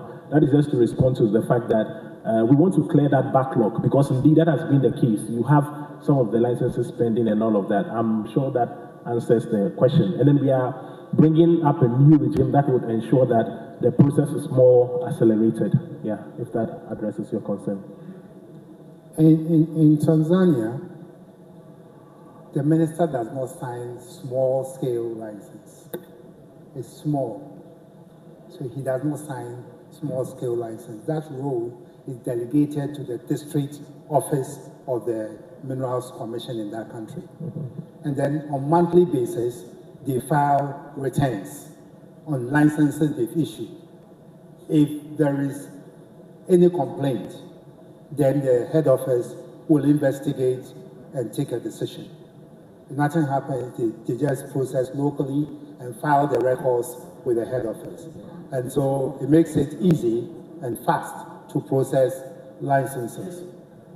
I recall what you were saying. Under the previous minister, almost 98% of the small-scale miners were operating at one point illegally because they had sent their license applications, renewals to the ministry, and the minister was not signing because he said he wanted to vet each one of them. And we are talking about thousands of applications. And so these are some of the bottlenecks, and I'm hopeful that when the current government implements their decentralization of the licensing process, it will help to eliminate some of the delays and would encourage small-scale miners to want to formalize. Yeah, indeed that has been done. Indeed, the backlog has been cleared, but in the new regime, it will be more accelerated. Final question, comments, contribution? I think there's a hand at the back there. No, you've already had the opportunity. Let's listen to a new voice. If you have a follow-up, we'll be happy to listen. But let's listen to it's a follow-up. a new. Yeah, I'm saying it's a follow-up, but let's get a fresh breath of opinion from the gentleman at the back. Thank you. Okay, thank you very much. My name is Solomon Kwesiampofo, and I'm speaking as a metallurgical engineer. I think the problem we have with small-scale mining in this country is the way we perceive it and the way we have defined it. Mining is defined as a science and also as a business in extracting the minerals for profit. The same principles that applies in mining in large scale is the same principles that applies in mining in small scale. Before anybody starts mining, you first need to undertake geological investigations. You understand the mineral. Then based on your feasibility assessment, then you design your plans to mine in a responsible and environmentally safe manner. Okay. And that is what the large-scale mining processes goes through. They start with reconnaissance license, graduate to prospecting, then they get their mineral lease. 30 seconds. For small-scale mining, that principle is abandoned. There is no geological investigations that is done. Therefore, it has to be incorporated. No, I just want to, and that is the major problem that we are having, because if you don't apply the same principles as first looking for the mineral, understanding the formation of the mineral, and designing a suitable mechanism in extracting the mineral in a profitable manner and also in an environmentally safe manner, we cannot address the problem. Thank you. You made mention, you see, one of the critical things, Doug mentioned about... Your time is up. I'm very sorry. I just want to, because you said something. You're concluding in 5 seconds. In terms of, even in Ghana, we only measure gold exports. We don't measure gold production. We can't say that we have produced this amount of gold. And the gold that we export, we are not able to trace whether it is from a licensed operations or unlicensed operations. So the point that you made that Gold Board is not buying illegal gold is incorrect, because they cannot trace. It is hold on. Let me explain. Hold on. No, you will not. Hold on. No, let me also land. They cannot. There is no mechanism for them to say that this gold that we have bought was traced from a licensed operation or unlicensed operations. Let's understand that so that we can deal with the problem. Thank you very much. Yeah, thank you very much as well. Like I mentioned, hold your breath. I just want to clarify the issue with the Ghana Gold Board. I'm saying that has been the perennial challenge. Indeed, there's always been a difficulty with traceability. But effective October 2025, there is a new mechanism to deal with that particular issue. When we get there, you would comprehensively understand the new technology to deal with it. I want to pick just one more from here, and then, why are we murmuring? Why are we murmuring? You see, okay, please, Mr. Moderator, you see, when we admit the facts as we speak, it helps. But when you attempt to address the problem, of course, people can see through it. No, let's recognize the fact that as we speak, you see, as a person who works in the sector, and as a person who has supported the Gold Board and continue to support the Gold Board, I admire the efforts they are putting in place, trying to sanitize the problem. The Gold Board itself admits the challenges. So when we stand here and say, they are not buying illegal gold, it's not correct. Currently, they are buying illegal gold. But going forward, they intend to address the problem through traceability. All of you who are clapping for Doug, your lunch is in my hands. So you keep on clapping for Doug. I am saying, I'm making the point emphatically once again. It's okay. I think I know what to do to all of you. So one more. Yeah. All right. So thank you. My name is Alfred Okansi. Alfred, yeah. Yes. I work with TV3. Anyway, I think people are ready to forfeit their lunch. It has to be. But obviously, there's a lot more detail that needs to be given with this particular question that has been asked. My concern is about the number of licenses small-scale mining licenses that you just mentioned that has been revoked. How do we get to know? Because for us in the media, we can only play a complementary role. That when we go on the ground and we are reporting, if a mining company shows us a license and the ministry hasn't given us details of the names of these mining companies that have had their mining licenses revoked, published at an easily verifiable location, either your website or if you publish it in the dailies, so we can have a copy. Because earlier, the communication about the number of revoked licenses only came with a number. You had revoked, say, 97, 50, but we didn't get the specific names. Right. So how do we verify when we go on the ground to report? And the bit about Tanzania, I mean, there's some verification at the local level. Here, we have DCs who are supporting illegal mining. How do we address that if we have to import that mechanism into Ghana? Thank you. Okay, thank you. Alfred, so to the part about the names of the specific small-scale license holders, indeed, when the revocation is effected completely, we'll publish the names accordingly so that every other person is able to track and trace, evaluate, and monitor. I think the law mandates the establishment of district mining committees. Since the previous government, tenure, we've been taking steps to establish the district mining committees. There's a formula for its composition. That formula needs to be looked at again.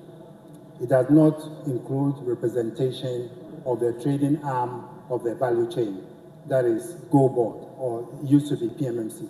They are not represented.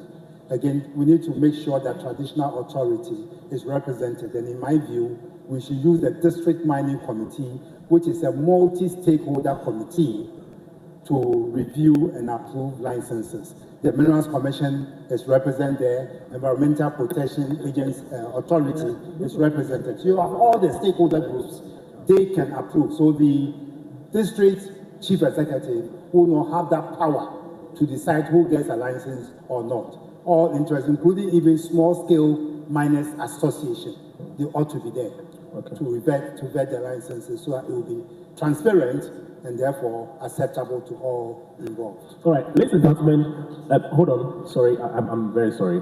The restaurant, we understand, would close if we do not move. So we are not done with the program. I mean, there is an allocation for everybody, so we want to go and revitalize. When we come back, we continue with the rest. Indeed, Doc will still be with us because it looks like there are lots of questions in the room and there is more momentum for enhanced conversations. So let's go and come. Indeed, yesterday when we released you, a lot of you didn't come back again.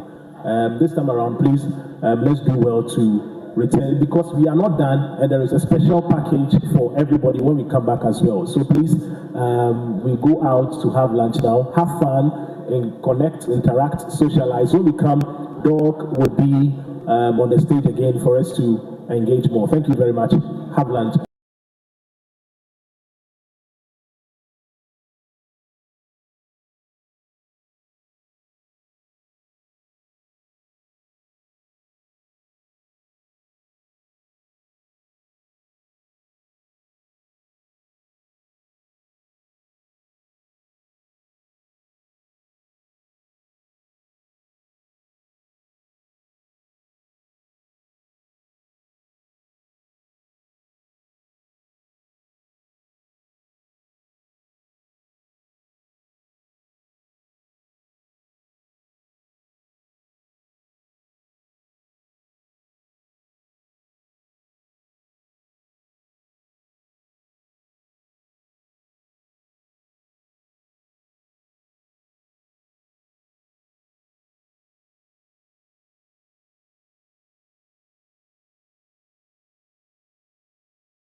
migration.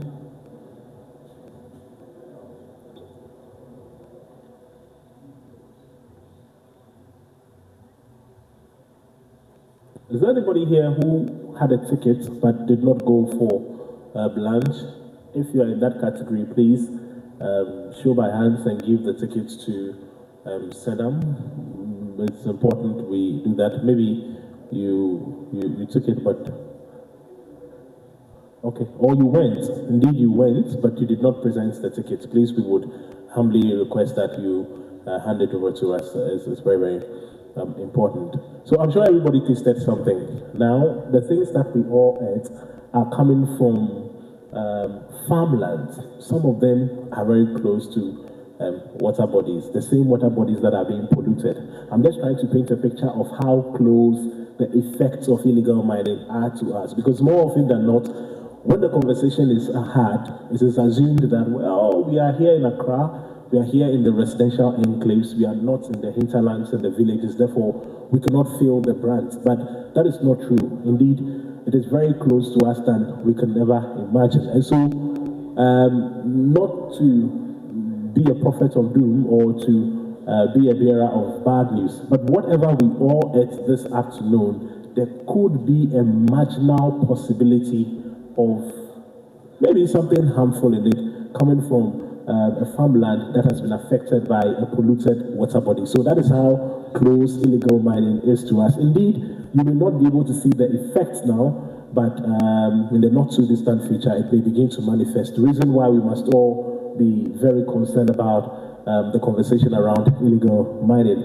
As of now, we want to engage a few more voices. We will interact a bit more, and then we would be out of here. The last time I attempted to introduce Ni Manche, he later said I had butchered his name. So I don't want to offend him for the second time, even though we want to now hear from him. So what we're going to do is that we'll bring the microphone to him. He has some submissions to make. Berima is also sitting close. He too wants to say a few things. Then we open it up for everybody. Dr. Mansia also has some closing comments. We engage on those and then we are out of here. So, Nimanche, we'll find 5 minutes. Una can be any BP, no, we want to in just 5 minutes. We hear from Nana. Hello. Hello. Like I was saying, the menace is huge. Very huge. In my area, it was indigenous stone mining, which has taken place for more than 70 years. It was responsible for the Akosomo Dam. Tema, every building in Tema, Accra, where we are sitting here, the stones that were used came from my area. But you go to my hometown and you don't see anything we have benefited from it.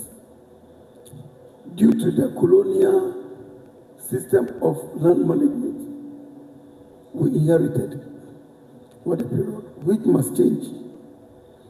I have minerals on my land. And then government will go and give somebody, mineral commission can go and give mining license without my knowledge. If I'm strong, what I will go and struggle for is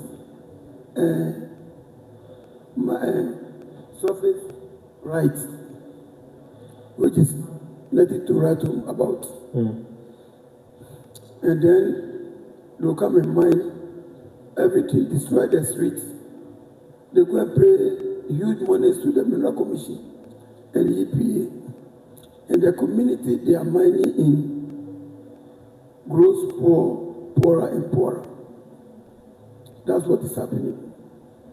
If you are able to tackle land management, divert for the colonial rules, their mining laws, which we have inherited because it has been favoring all governments.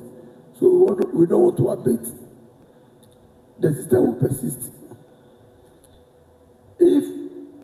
I went to Tema police station, and then the staff officer there, told me that, Nana, even my hometown at Konongo, they were mining close to my bedroom. I went to the police station, and then they brought their licenses that they were giving licenses by the government, Mineral Commission, so I couldn't do anything. On his land, just because it is a law, colonial law, which was made by the British to control everything, that every mineral belongs to government. So now, even if you are in your house, now Mineral Commission can give license. But next day you see, they will move it from your house because there's mineral there. That is the stark reality which is facing everybody. Maybe none of you is living closer to the mining areas. Even our streets, on the Kumasi Road, I go there, most of the streets are gone. Because there's mineral there, so they must mine. Once there's mineral, those people who are farming, their farms are gone. So in touching the realities of what is happening, you have to revise the mineral law. Right. That's the first thing. One of the contributors said that when Otunfuo sacked these two his chiefs, they were to be this thing sent to court. It made me look very, very sad here. Otunfuo might have sacked the chief, but the people who are mining there, maybe the thief was weak, but was poor as well. So if a minister comes there, Nanaji, and they collect the money and does it, who is going to tell the police to prosecute the chief? And that was it. The government left a nice material, community mining, which was supposed to be community. Another government came, all its executives were mining, doing everything. And if you could remember that during the 2024 election, Kanase became an issue. Some people were saying, we will not stop it today and stop it tomorrow. 2 minutes. The same people who are now calling on government to bring state of emergency are saying that, yeah, today they say, how do you call it? State of emergency. We must come out and pray to this government that mining money, Ganase money, will not do good for us. They should abate it at all costs. Look, you can do it. If the politicians leave their interest in it, we can do it. Because the politicians are in. That's why we are finding it difficult to do it. I'm coming. Over the member feel, Galamsey money will not do good to the government. To any minister, any government appointee. Okay. Because if you enjoy Galamsey money, you make your government unpopular. And you kill Ghanaians as well. Like you said here, you all just left the canteen. Then we are here. The cabbages we chop, where did they come from? The tomatoes and others. Yeah. Yes, might have been affected by the cyanide and all these things. Possible. Yeah. But we are here because the immediate effect is not catching us here. Like poison, so you may think so nothing's happening to us. So any government appointee in this current government, please, I'm begging you through this convention, this means that if you have any intention of joining what others did, and please abate it. Sure. Because if the politicians leave it, we'll find it easy in cabinet minutes. You have the power to cut it, but you are doing it, and the thing is a menace. How do you stop it? So I'm pleading with the politicians here. This is a forum I've gotten, and I have to express my feelings. Express. That your mama, your people, tell them that if I see you smelling in any Galamsey, I will sack and prosecute you. That's the first step of what? Stopping the business. And then we want them to take care of the communities where the mining money is coming from. Take good care of it. Like you said, we are rich. Gold is the most richest ornament. Yet in the money areas, they are poor. If all these advantages we are speaking in Accra, the Tamawa extension, all the minerals ignorant stores came from my end. And then you come to my hometown and everybody there is poor. It's poor. Then what is the money that we have, the resources, doing for the people? Well noted. At least we, those who have the materials, the minerals in our homes, must be more richer. But your money from my hometown, I'm poor, my people are poor. You see these trucks loaded with ignorant stones, passing, you go to in the night, moving, you see how we the leaders, the residents, we are poor. Oh, yeah, no. Yes, we are poor. Okay. So we are pleading with government to at least massage the law a little bit for us and include us to own part of the resources that are imbued in our lands. Thank you. We think that we do a lot. Thank you. Thank you. Thank you very much. Very well. Yeah, I mean, please, can we do it better once again for him?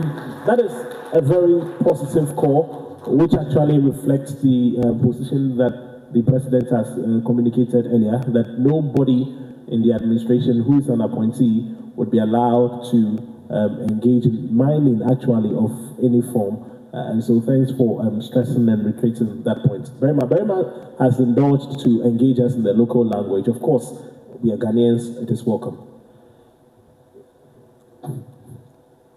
Mima ubi biara akwawa. Esan se meye Ghana ni nti. Me nka brofo. If you say ye suatla ama ye no me bi eyela. Akwa da se na mama makonya we. Masama meka titia ebeboa mining activities no ye se ye ma lances no. Ye mfa ne se be ma ko bi am tena han. Aba me nurse commission. Oh ma nyasa se me pese ye nhwe. Instead of say ye be ye follow up. Ye nye. It say e wo ensu ho a na waba. Na ya ma na lances. Or the ba na wo awe ohen no. O aka tell say obi a wo tu ye ntu a no yi lances no. Eddie actually. Yama lances.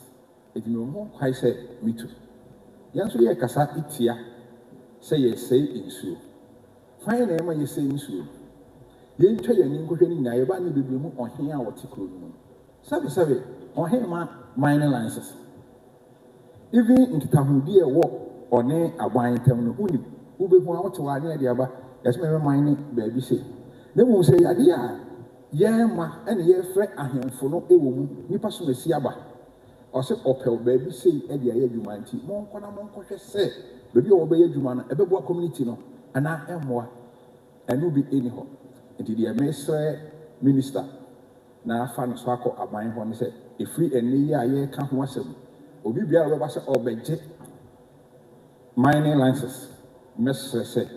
Mama EMX ni enhwe baby biara nipa no okotu se ebeboa ana emmoa ye ne saa ye dwuma na ye no ebedi mu ne etoso mienu eye obi age lances be 20 years ya paper na be 20 years but still or da so ka ho asem se or mining lances madawo say ye bi ani di say no ma we nyina echi a say ye ka yes, say we, yes, we say, a bebo, I'm a sign of a Twitcher, Madam. Okay, thank you very much. Sorry, the gentleman behind you who is in green, you know, earlier I interrupted his flow because we had to go on the break. I think he had something to say. Right, thank you very much. So, what I wanted to say was on the mining equipment or the equipment used for Galamsey.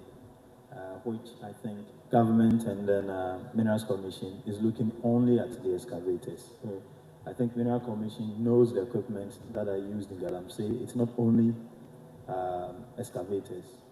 So what I will entreat government to do is to get Mineral Commissions and then the customs involved. Customs should be trained to know the equipment that enter into the country that are used for illegal mining, and then they stop it at the port.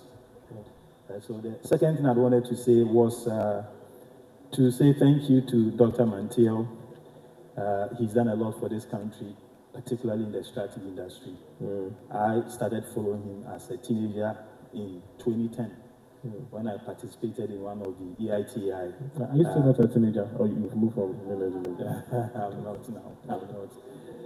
I'm a man now. Yeah, so I followed the EITI in 2010. I've watched him on TV. He's done a lot for this country, and people like him should be celebrated. Absolutely. So I say God bless him. Can we give a round of applause for because I mean, fortunately, Destiny drew him close during lunchtime, and I mean, anybody who I have interviewed him on TV back at Joy News before, but today I had a proper, interaction with him, and it affirms your testimony as well. Please do it better once again for Dr. Steve Mantiel. So, Doc, God richly bless you. Ghana is grateful. Thank you very much. Thank you. Okay, so give the microphone to the gentleman sitting next to you. Then we'll come to Doc properly, because he didn't also wrap up with his submissions, and then we'll be there. All right, thank you very much. You're welcome. So my name is Ziko Abubakar. All right, so first of all, I would really want to commend the organizers of this convention, because it's one of a kind. And as we all talking about responsible mining, and the government should do that, the government should do this, do that, I think we also need to pay attention to the idea behind this sitting that is giving us an opportunity to voice out our grievances and urging the government to listen. And to also ask ourselves, what can we do to ensure that conventions like this are organized so that stakeholders within various sectors can actually have a voice or a platform to air their views to government. Because I believe this has given us an opportunity to say whatever we want to say in order to put the government in check and to also make our lives better. So as we go home, I believe there are social media platforms that this convention is being aired. I think it's in our best interest to see how best we could circulate these views or the videos, the photos that were aired here, so it puts the organizers in good light, such that should they want to organize something like this the next time, they would have it quite easier to organize and have most of us to attend. Thank you very much. Yeah, thank you very much. Thank you. More hands, more hands. I see more hands, please. Thank you very much, Pakusi. First of all, I want to say, add to the commendation to Doc for what he has said, and also say a few things. The first one is that when Doc was making the presentation, he mentioned about the then State Gold Mining Corporation. In fact, I worked with SGMC as a young graduate starting 1984 in Prestia Mines. But Doc made a certain comment. I'm not saying I dispute it, but I believe that there are underlying reasons which he might know, which could have resulted in the collapse of SGMC. And one basic thing, when we were young in the mine, we heard there was a time our general managers presented their annual budget to the then rulers of the country, and one of the mines, I think it was Prestia, was asking that in the year coming, they need such and such amount to develop a shaft. And whether that story was told, that the minister said, but Obuasi has so many abandoned shafts, why won't you go and borrow one to come and use, and you want to invest this money? We laugh over it, but these are some of the things that at the time led to those mines collapsing. When it's said straight, it looks like, okay, then it looks like the Ghanaians, the professionals in there are not competent enough to mine the mines. But the same people get to the mines where the expatriate owns and they reinvest capital and they do well. So we will have to look at that as we are all advocating for the point that one day we should have Ghanaian-owned mines or state-owned mines. That is it. The second point I want to make is this. In the small-scale mining sector, for me, there are three cardinal things that is making the people unyielding. The first thing is the unemployment issue. The second thing is the fact that those in the communities, apart from farming, they have nothing doing, so they call themselves poor people. The third is that because they live there, they have this sense of entitlement that it is very difficult to take away from them. Now, Doc's presentation, he has outlined certain things that can be done. One of them is the regulatory enforcement and the use of, yesterday I said that force alone can never win the fight for us. But I believe that there are other approaches that can be added to the regulatory enforcement so that it will become more of like an engagement and trying to talk them out of it to get a better replacement or putting alternative measures in place.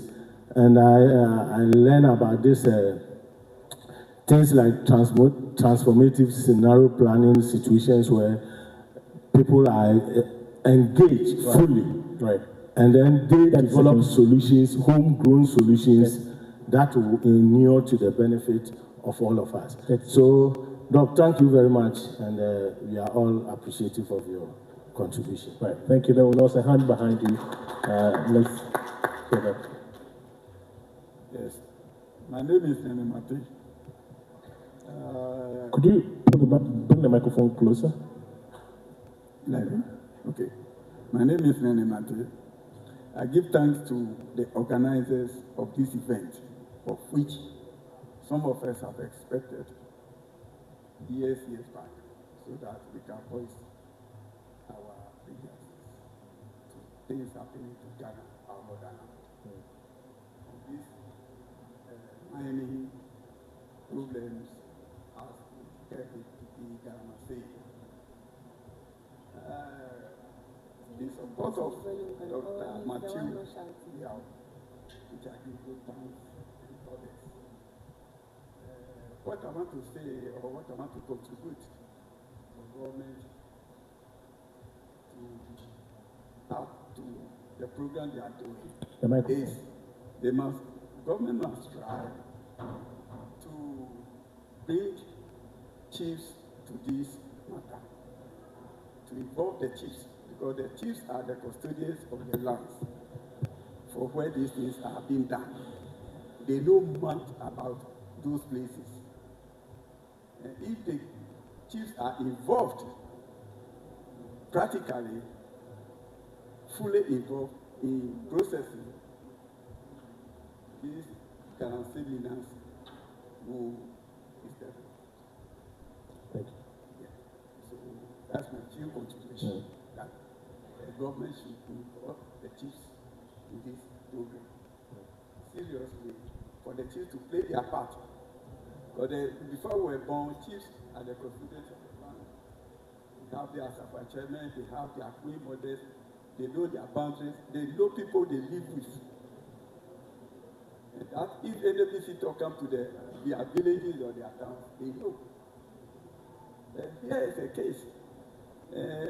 We are in Accra, we get a license from Accra to the chief town or the village that is coming to mind. The chief don't have anything to say. Right. So I treat that government involve the chiefs mostly in this Ghana fight. It will be workable. Thank you. All right, thank you very much. Is there any other person who wants to speak? Please, there's a lady here who wants to speak. That's the only hand I see around here. So obviously that will be the last. Okay, 2. And Doc will return to the podium. Hi, I'm Na. So during Doc Mantel's presentation, right?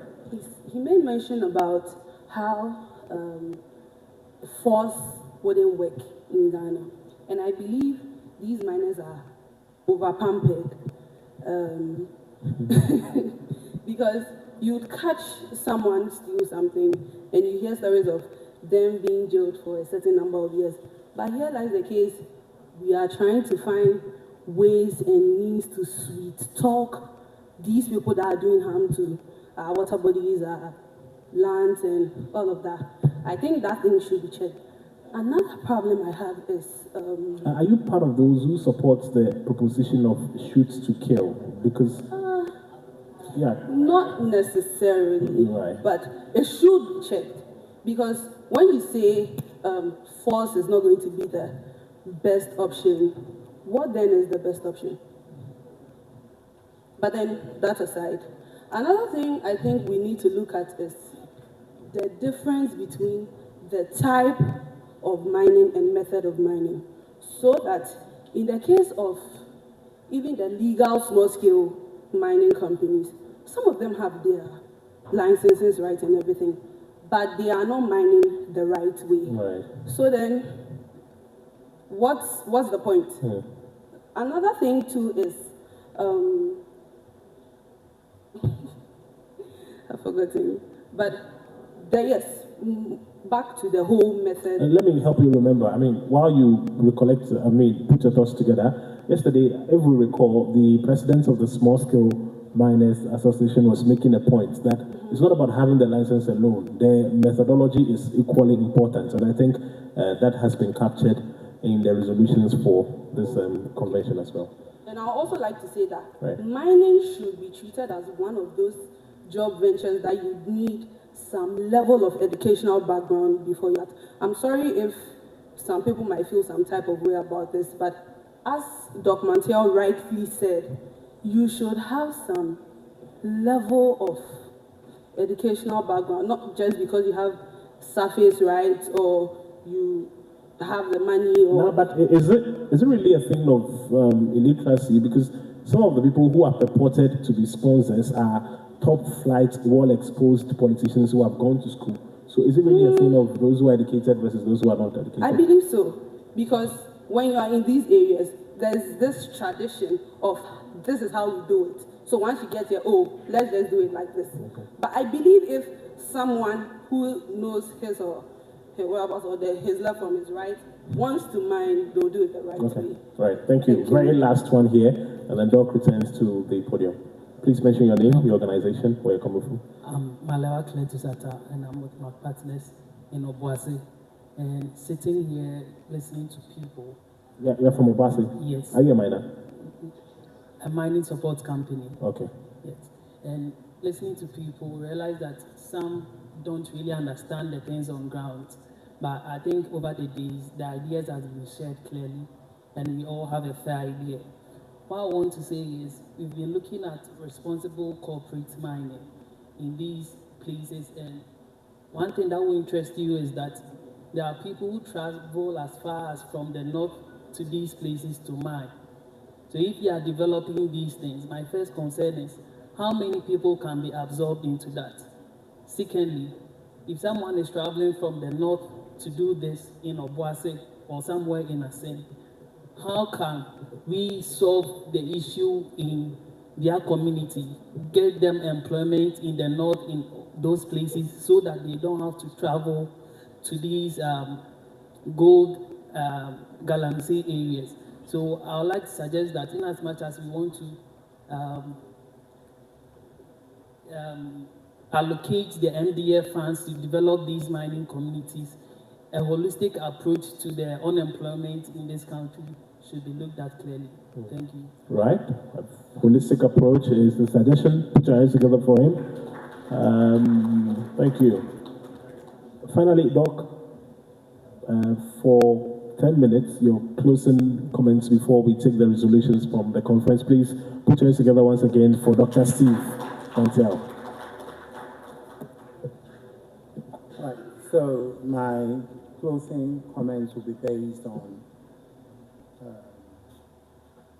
my own experience and findings over the years working in the sector. First is that there is a need for this country to have a national land use plan to deal with the land use contestation between land for mining and land for agriculture. We should have a policy that mandates that no matter what mineral is in the ground, if a piece of land is designated for acreage, we cannot mine there. Other than that, one day we'll all wake up and we'll be told that gold has been discovered at the Jubilee House, and we'll all take our pickaxes and head there. No country opens the entire country to mining. Two, I think we should take another look at how we treat land use contestations. And I'm here coming into the terrain of our traditional authority. The compensation for deprivation of land use is paid to the current generation of traditional leaders. A lot of the times, they don't invest the money well. Some of them will marry more wives, buy flashy cars. When they are dead and gone, the future generation find themselves dispossessed of land. They have no land to farm. The only option is to go back to the land to do galamsey. I think we should be proposing to governments to value interest in land. So a portion of the compensation can be paid to the current family head and traditional authority. The other portion should be invested in the mine so that whenever company declares dividends, the families and the traditional authority that will come after the current generation will become entitled to some dividend payments. We should also be encouraging our local authorities to acquire equity in some of the profitable mines. Because look, you are getting a share of mineral royalty, and over the years, the EITI report has shown that the bulk of the money is used for garbage collection. You won't believe it. In fact, Wasa East, one of the beneficiary districts, used their share of mineral royalties to pay for funeral donations, to hire canopies for funerals, and to pay allowances to electoral commission staff who were doing electoral registration. Now, if you use your share of mineral royalty this way, you will mine gold for another 100 years and you will be impoverished. So we need to take a look at these. Again, there is a worrying trend, and this comes from yesterday, where I heard about increasing our participation in mining, possibly taking control. In this country, for your information, we have some 3 good mining contracting firms. One of them is Engineers and Planners. The other is Rockshore. And the third one, not so big, not so prominent, but very good, is Ramoff. Now, unfortunately, Rabotech is minor, and they are more in Burkina Faso than in Ghana. I think they were also with in the Amansia West area. I know it's Ali, but also a very good one that we could add to make 4. Why can't we bring all of them together and give them a concession to produce for this country? I make this proposal because the biggest of them, EMP, is perceived to be aligned to the NDC. So when in 2016, the MPP won the elections, they canceled their concession, the Exxon Cubic concession, you remember? And rather gave it to Chinese. Now, government has changed again, and the other company, what's his name? Rockshore. They were given what? A concession to mine our bauxite. What has happened? We have revoked the concession because they are also deemed to be aligned to the MPP. But both are Ghanaians. Why can't we bring them together, form a consortium, and let them work together so that we stop this cycle of I revoke, you do me, I do you kind of thing, which does not help this country. And lastly, I think there's too much sentimentalism around the issues of mining policy development, especially when it comes to licensing. And I cite the example of the Atlantic Lithium contract. It was negotiated, and in my view, it was one of the best. In fact, it's the best contract we've ever signed. But some people, out of sentimentalism, felt that Ghana should take everything. And so they decried the fiscal terms negotiated. Meanwhile, it is the only mining concession in Ghana today in which Ghana had equity. Not just carried interest, but paid equity in the Ghanaian company and paid equity in the parent company in Australia. Royalty was actually negotiated outside the law. Our law stipulates 5% royalty. The negotiators negotiated for 10% royalty. Ghanaian said was bad.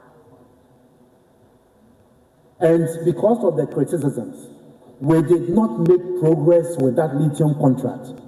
Parliament did not ratify it. Today, lithium prices have collapsed, and the project is no more viable on the basis of the terms negotiated. We are now caught in a corner, and we are having to renegotiate the fiscal terms downwards. The thing that we said was not good at that time, now we have to even reduce it further because of sentimentalism. Some of us spoke at the time, but the politicians will not listen. And so please, when we are discussing matters of resource governance, let's remove the sentimentalism and the partisanship. It is what is hurting this country. Thank you.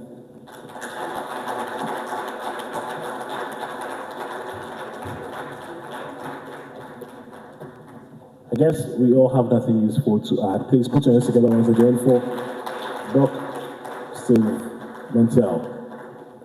Indeed, all too soon, we have come to the end of this all-important convocation, but we want to now take the resolutions that we have trapped from all the engagements from yesterday right up to now. The most appropriate person to do it, obviously, would be the convener and the architect of this convocation. So please put your hands together for Dr.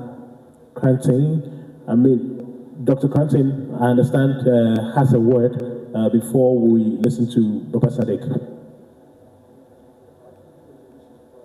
Okay, so Dr. Cranton would do the resolution. If you don't know him, he was the one who did the rap in the morning. This evening, he has another duty, this time around, to name or outline the resolutions from this convention. Please put your hands together for Dr. Cranton. He is a consultant to the Mining and Minerals Convention.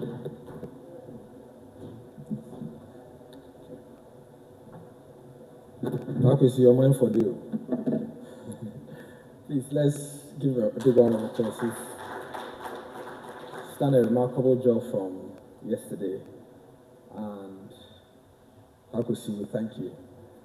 Yes, I know later on our team lead and chief executive of the group, Baba Sadiq, will be up here to Thank everyone. Thank our sponsors, supporters for making sure we put this together. But it's only appropriate that doing this for the first time, the first edition, I want us to honor him. With the exception of our chiefs, please, can we give Baba and his team a standing ovation, please?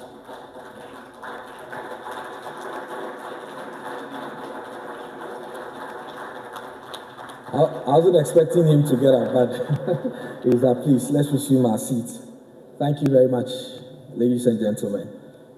I don't know, Fifi didn't discuss this with me, but I've been listening to the speakers during the 2 days of this convention. It's been amazingly revealing, and I'm seeing Dr. Steve Mantea for the first time in person. Sir, thank you very much for everything you have done. I don't want to reiterate the point that I was a teenager in 2010 when I first heard of you. But it's brilliant, isn't it? So a few resolutions. I just added one to it, having listened to you, Doc, that we need to appreciate that first we have land, which is the most important resource after the human being. Or we don't agree? Yeah. The human being is the most important resource. After that is land. It's not house, it is not the minerals, it is not, no. Because all of these things are contained in the land. Even water is in the land, or something like that. So land is very important, and I picked up from Dr. Mantea that it is important we have a national land plan. It's one of the resolutions from the last 2 days. So significant, so potent. That a national land plan will allow this country to know where we demarcate as farmland and what we use for mining. Because if we do not do this, that overlapping conflict won't leave us. Because as we've listened to almost all of our presenters, our resource people throughout, mention how lands designated for things other than mining have been overtaken by mining. And that leads to the point about responsible mining.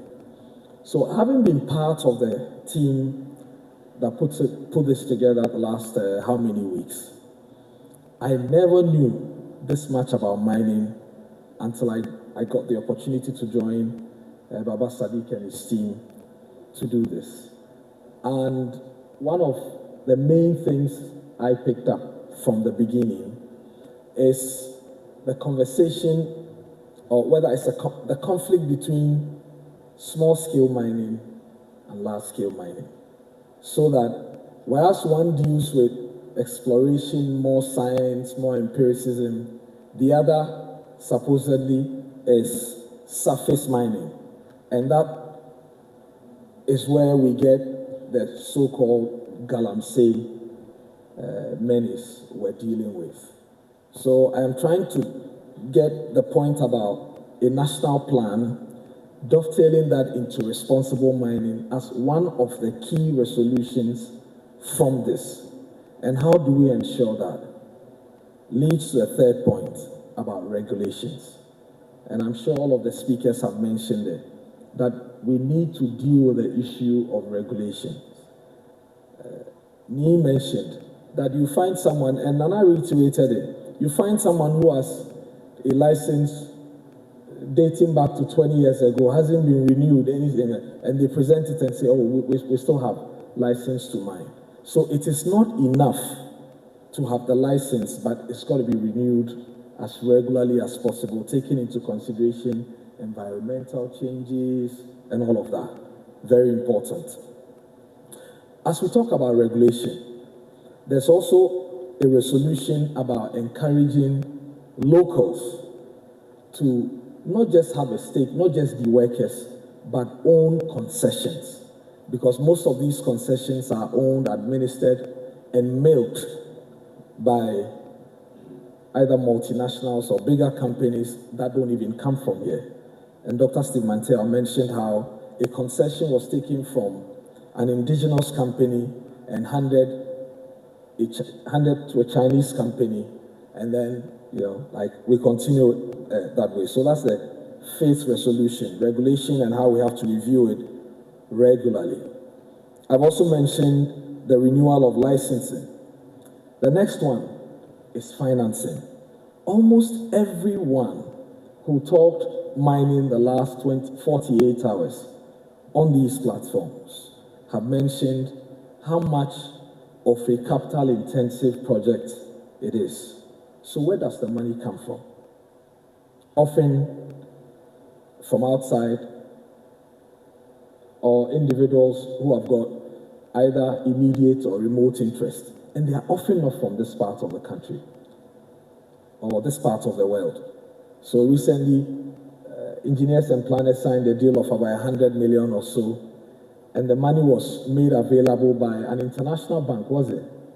And then you ask yourself, so how about local banks?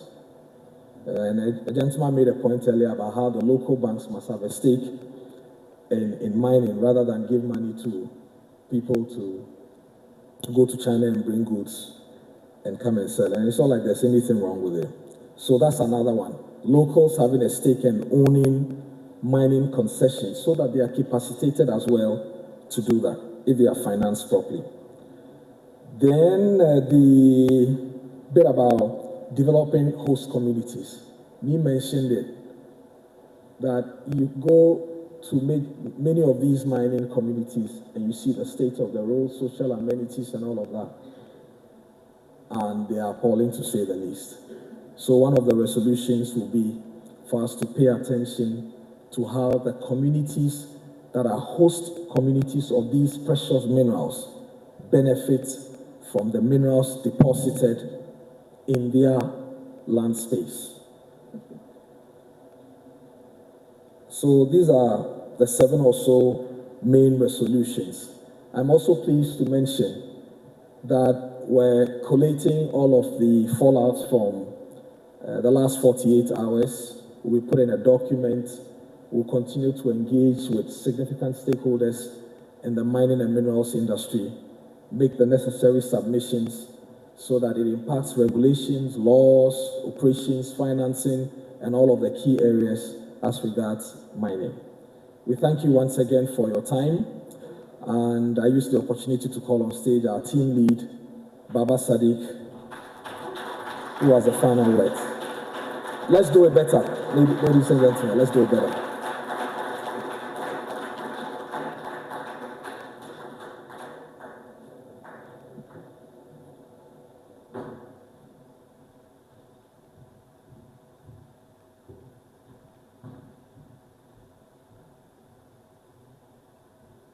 Good afternoon.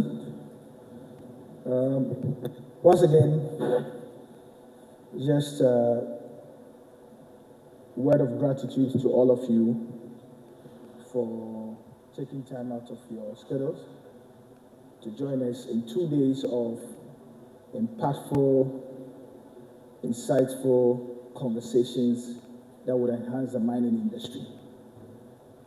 We couldn't have done this without the support of our partners, institutional partners and sponsors, institutional partners being the Ministry of Lands and Natural Resources, the Technical Regulator, Minerals Commission, Gold Board, Minerals Development Fund, Minerals Income and Investment Fund, and then our sponsors, Gold Board, Ghana Commercial Bank, Rabotech, Asante Gold, Govu Mining, GRDEC, and the Minerals Development Fund. Would like to thank all of them. I think that by and large, there's a consensus here that there's a need for us to have a lot more conversations for the better. There are a lot of issues with crisscross from yesterday till today. There's been a lot of conversations. There's a lot of directions on exploration. and how, as Ghanaians, we need to get involved in exploration. We've looked at the policy aspects of it, we've looked at regulation, we looked at investment attraction, we came down, cascaded down, and looked into issues relative to digital gold, which is a new area, so to say, within gold trade. We've heard from the regulator, Bank of Ghana, regarding what they are doing relative to tokenization, the gold board yesterday. There were a number of revelations the CEO shared with us here. We're just hoping and praying that by the time we put together and condense our resolutions and share with the states and the relevant agencies, there will be actions on it. But as it is, this is just not a conference. Beyond today, we're not just going to sleep and come back next year again to rehash the issues. We're going to take the resolutions very seriously. We're going to work on it together with some members of this, or some civil society organizations and patriotic individuals like Dr. Steve Mantiao and the agencies that we've worked with will begin to work towards a lot more of this.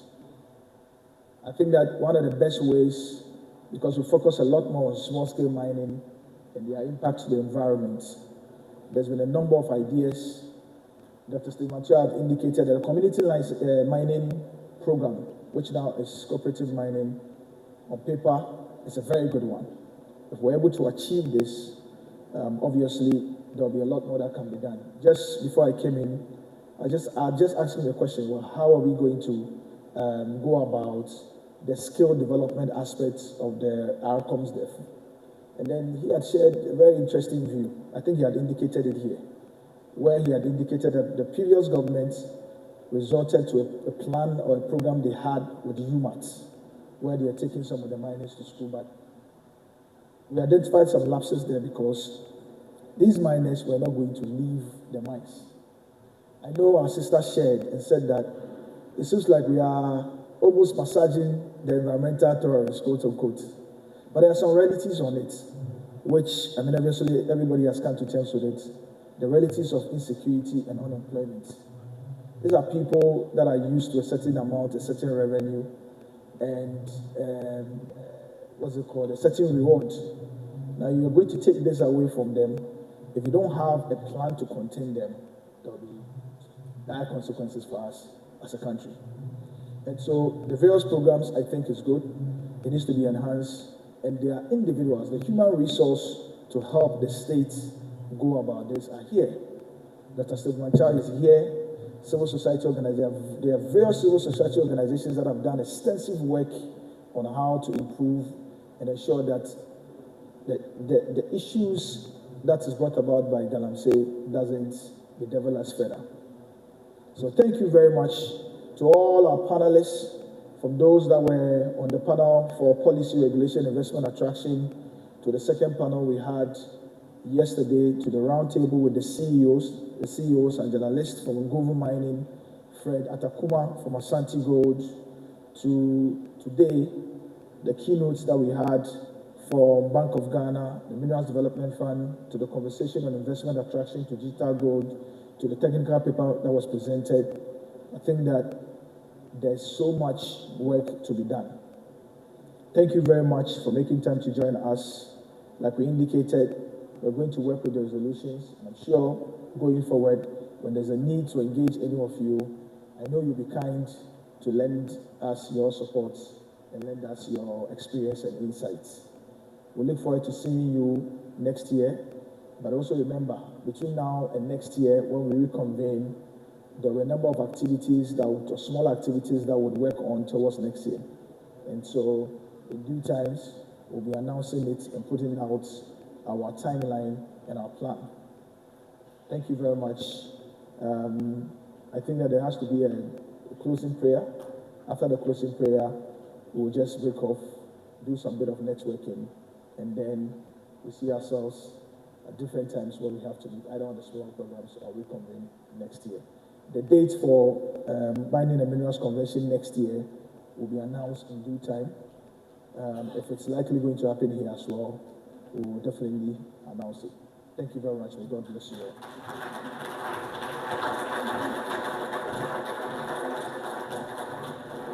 Let's do it better for Baba Sadiq Abdullahi,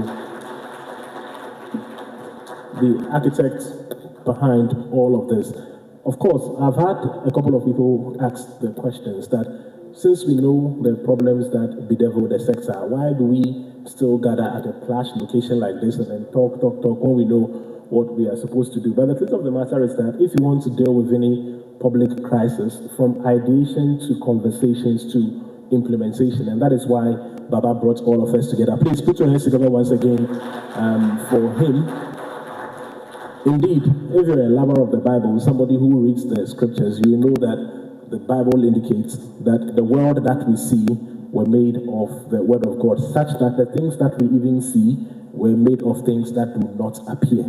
So words are powerful, conversations are useful. Can we all clap for ourselves for joining this particular convention? On that note, let's rise on our feet and let's say a closing word of prayer. Just a reminder, the resolutions would be conveyed accordingly to the people who matter. Let's pray. Father, in the name of the Lord Jesus, we thank you for your grace that guided us from yesterday up to now. We thank you for superintending over the proceedings from start to finish. We ask that let the outcome of this convention be impactful to Ghana, the mining sector, and society at large. As we return to our various destinations, take us home safely, and let's converge again next year with more results, greater impact, and influence. In Jesus' name have we prayed. Amen. On that note, bye-bye. Let's network. My name is Pakwesi Shandov. Do have a pleasant day. Bye-bye. But by the way, at 8 p.m., I have to add this, the president would be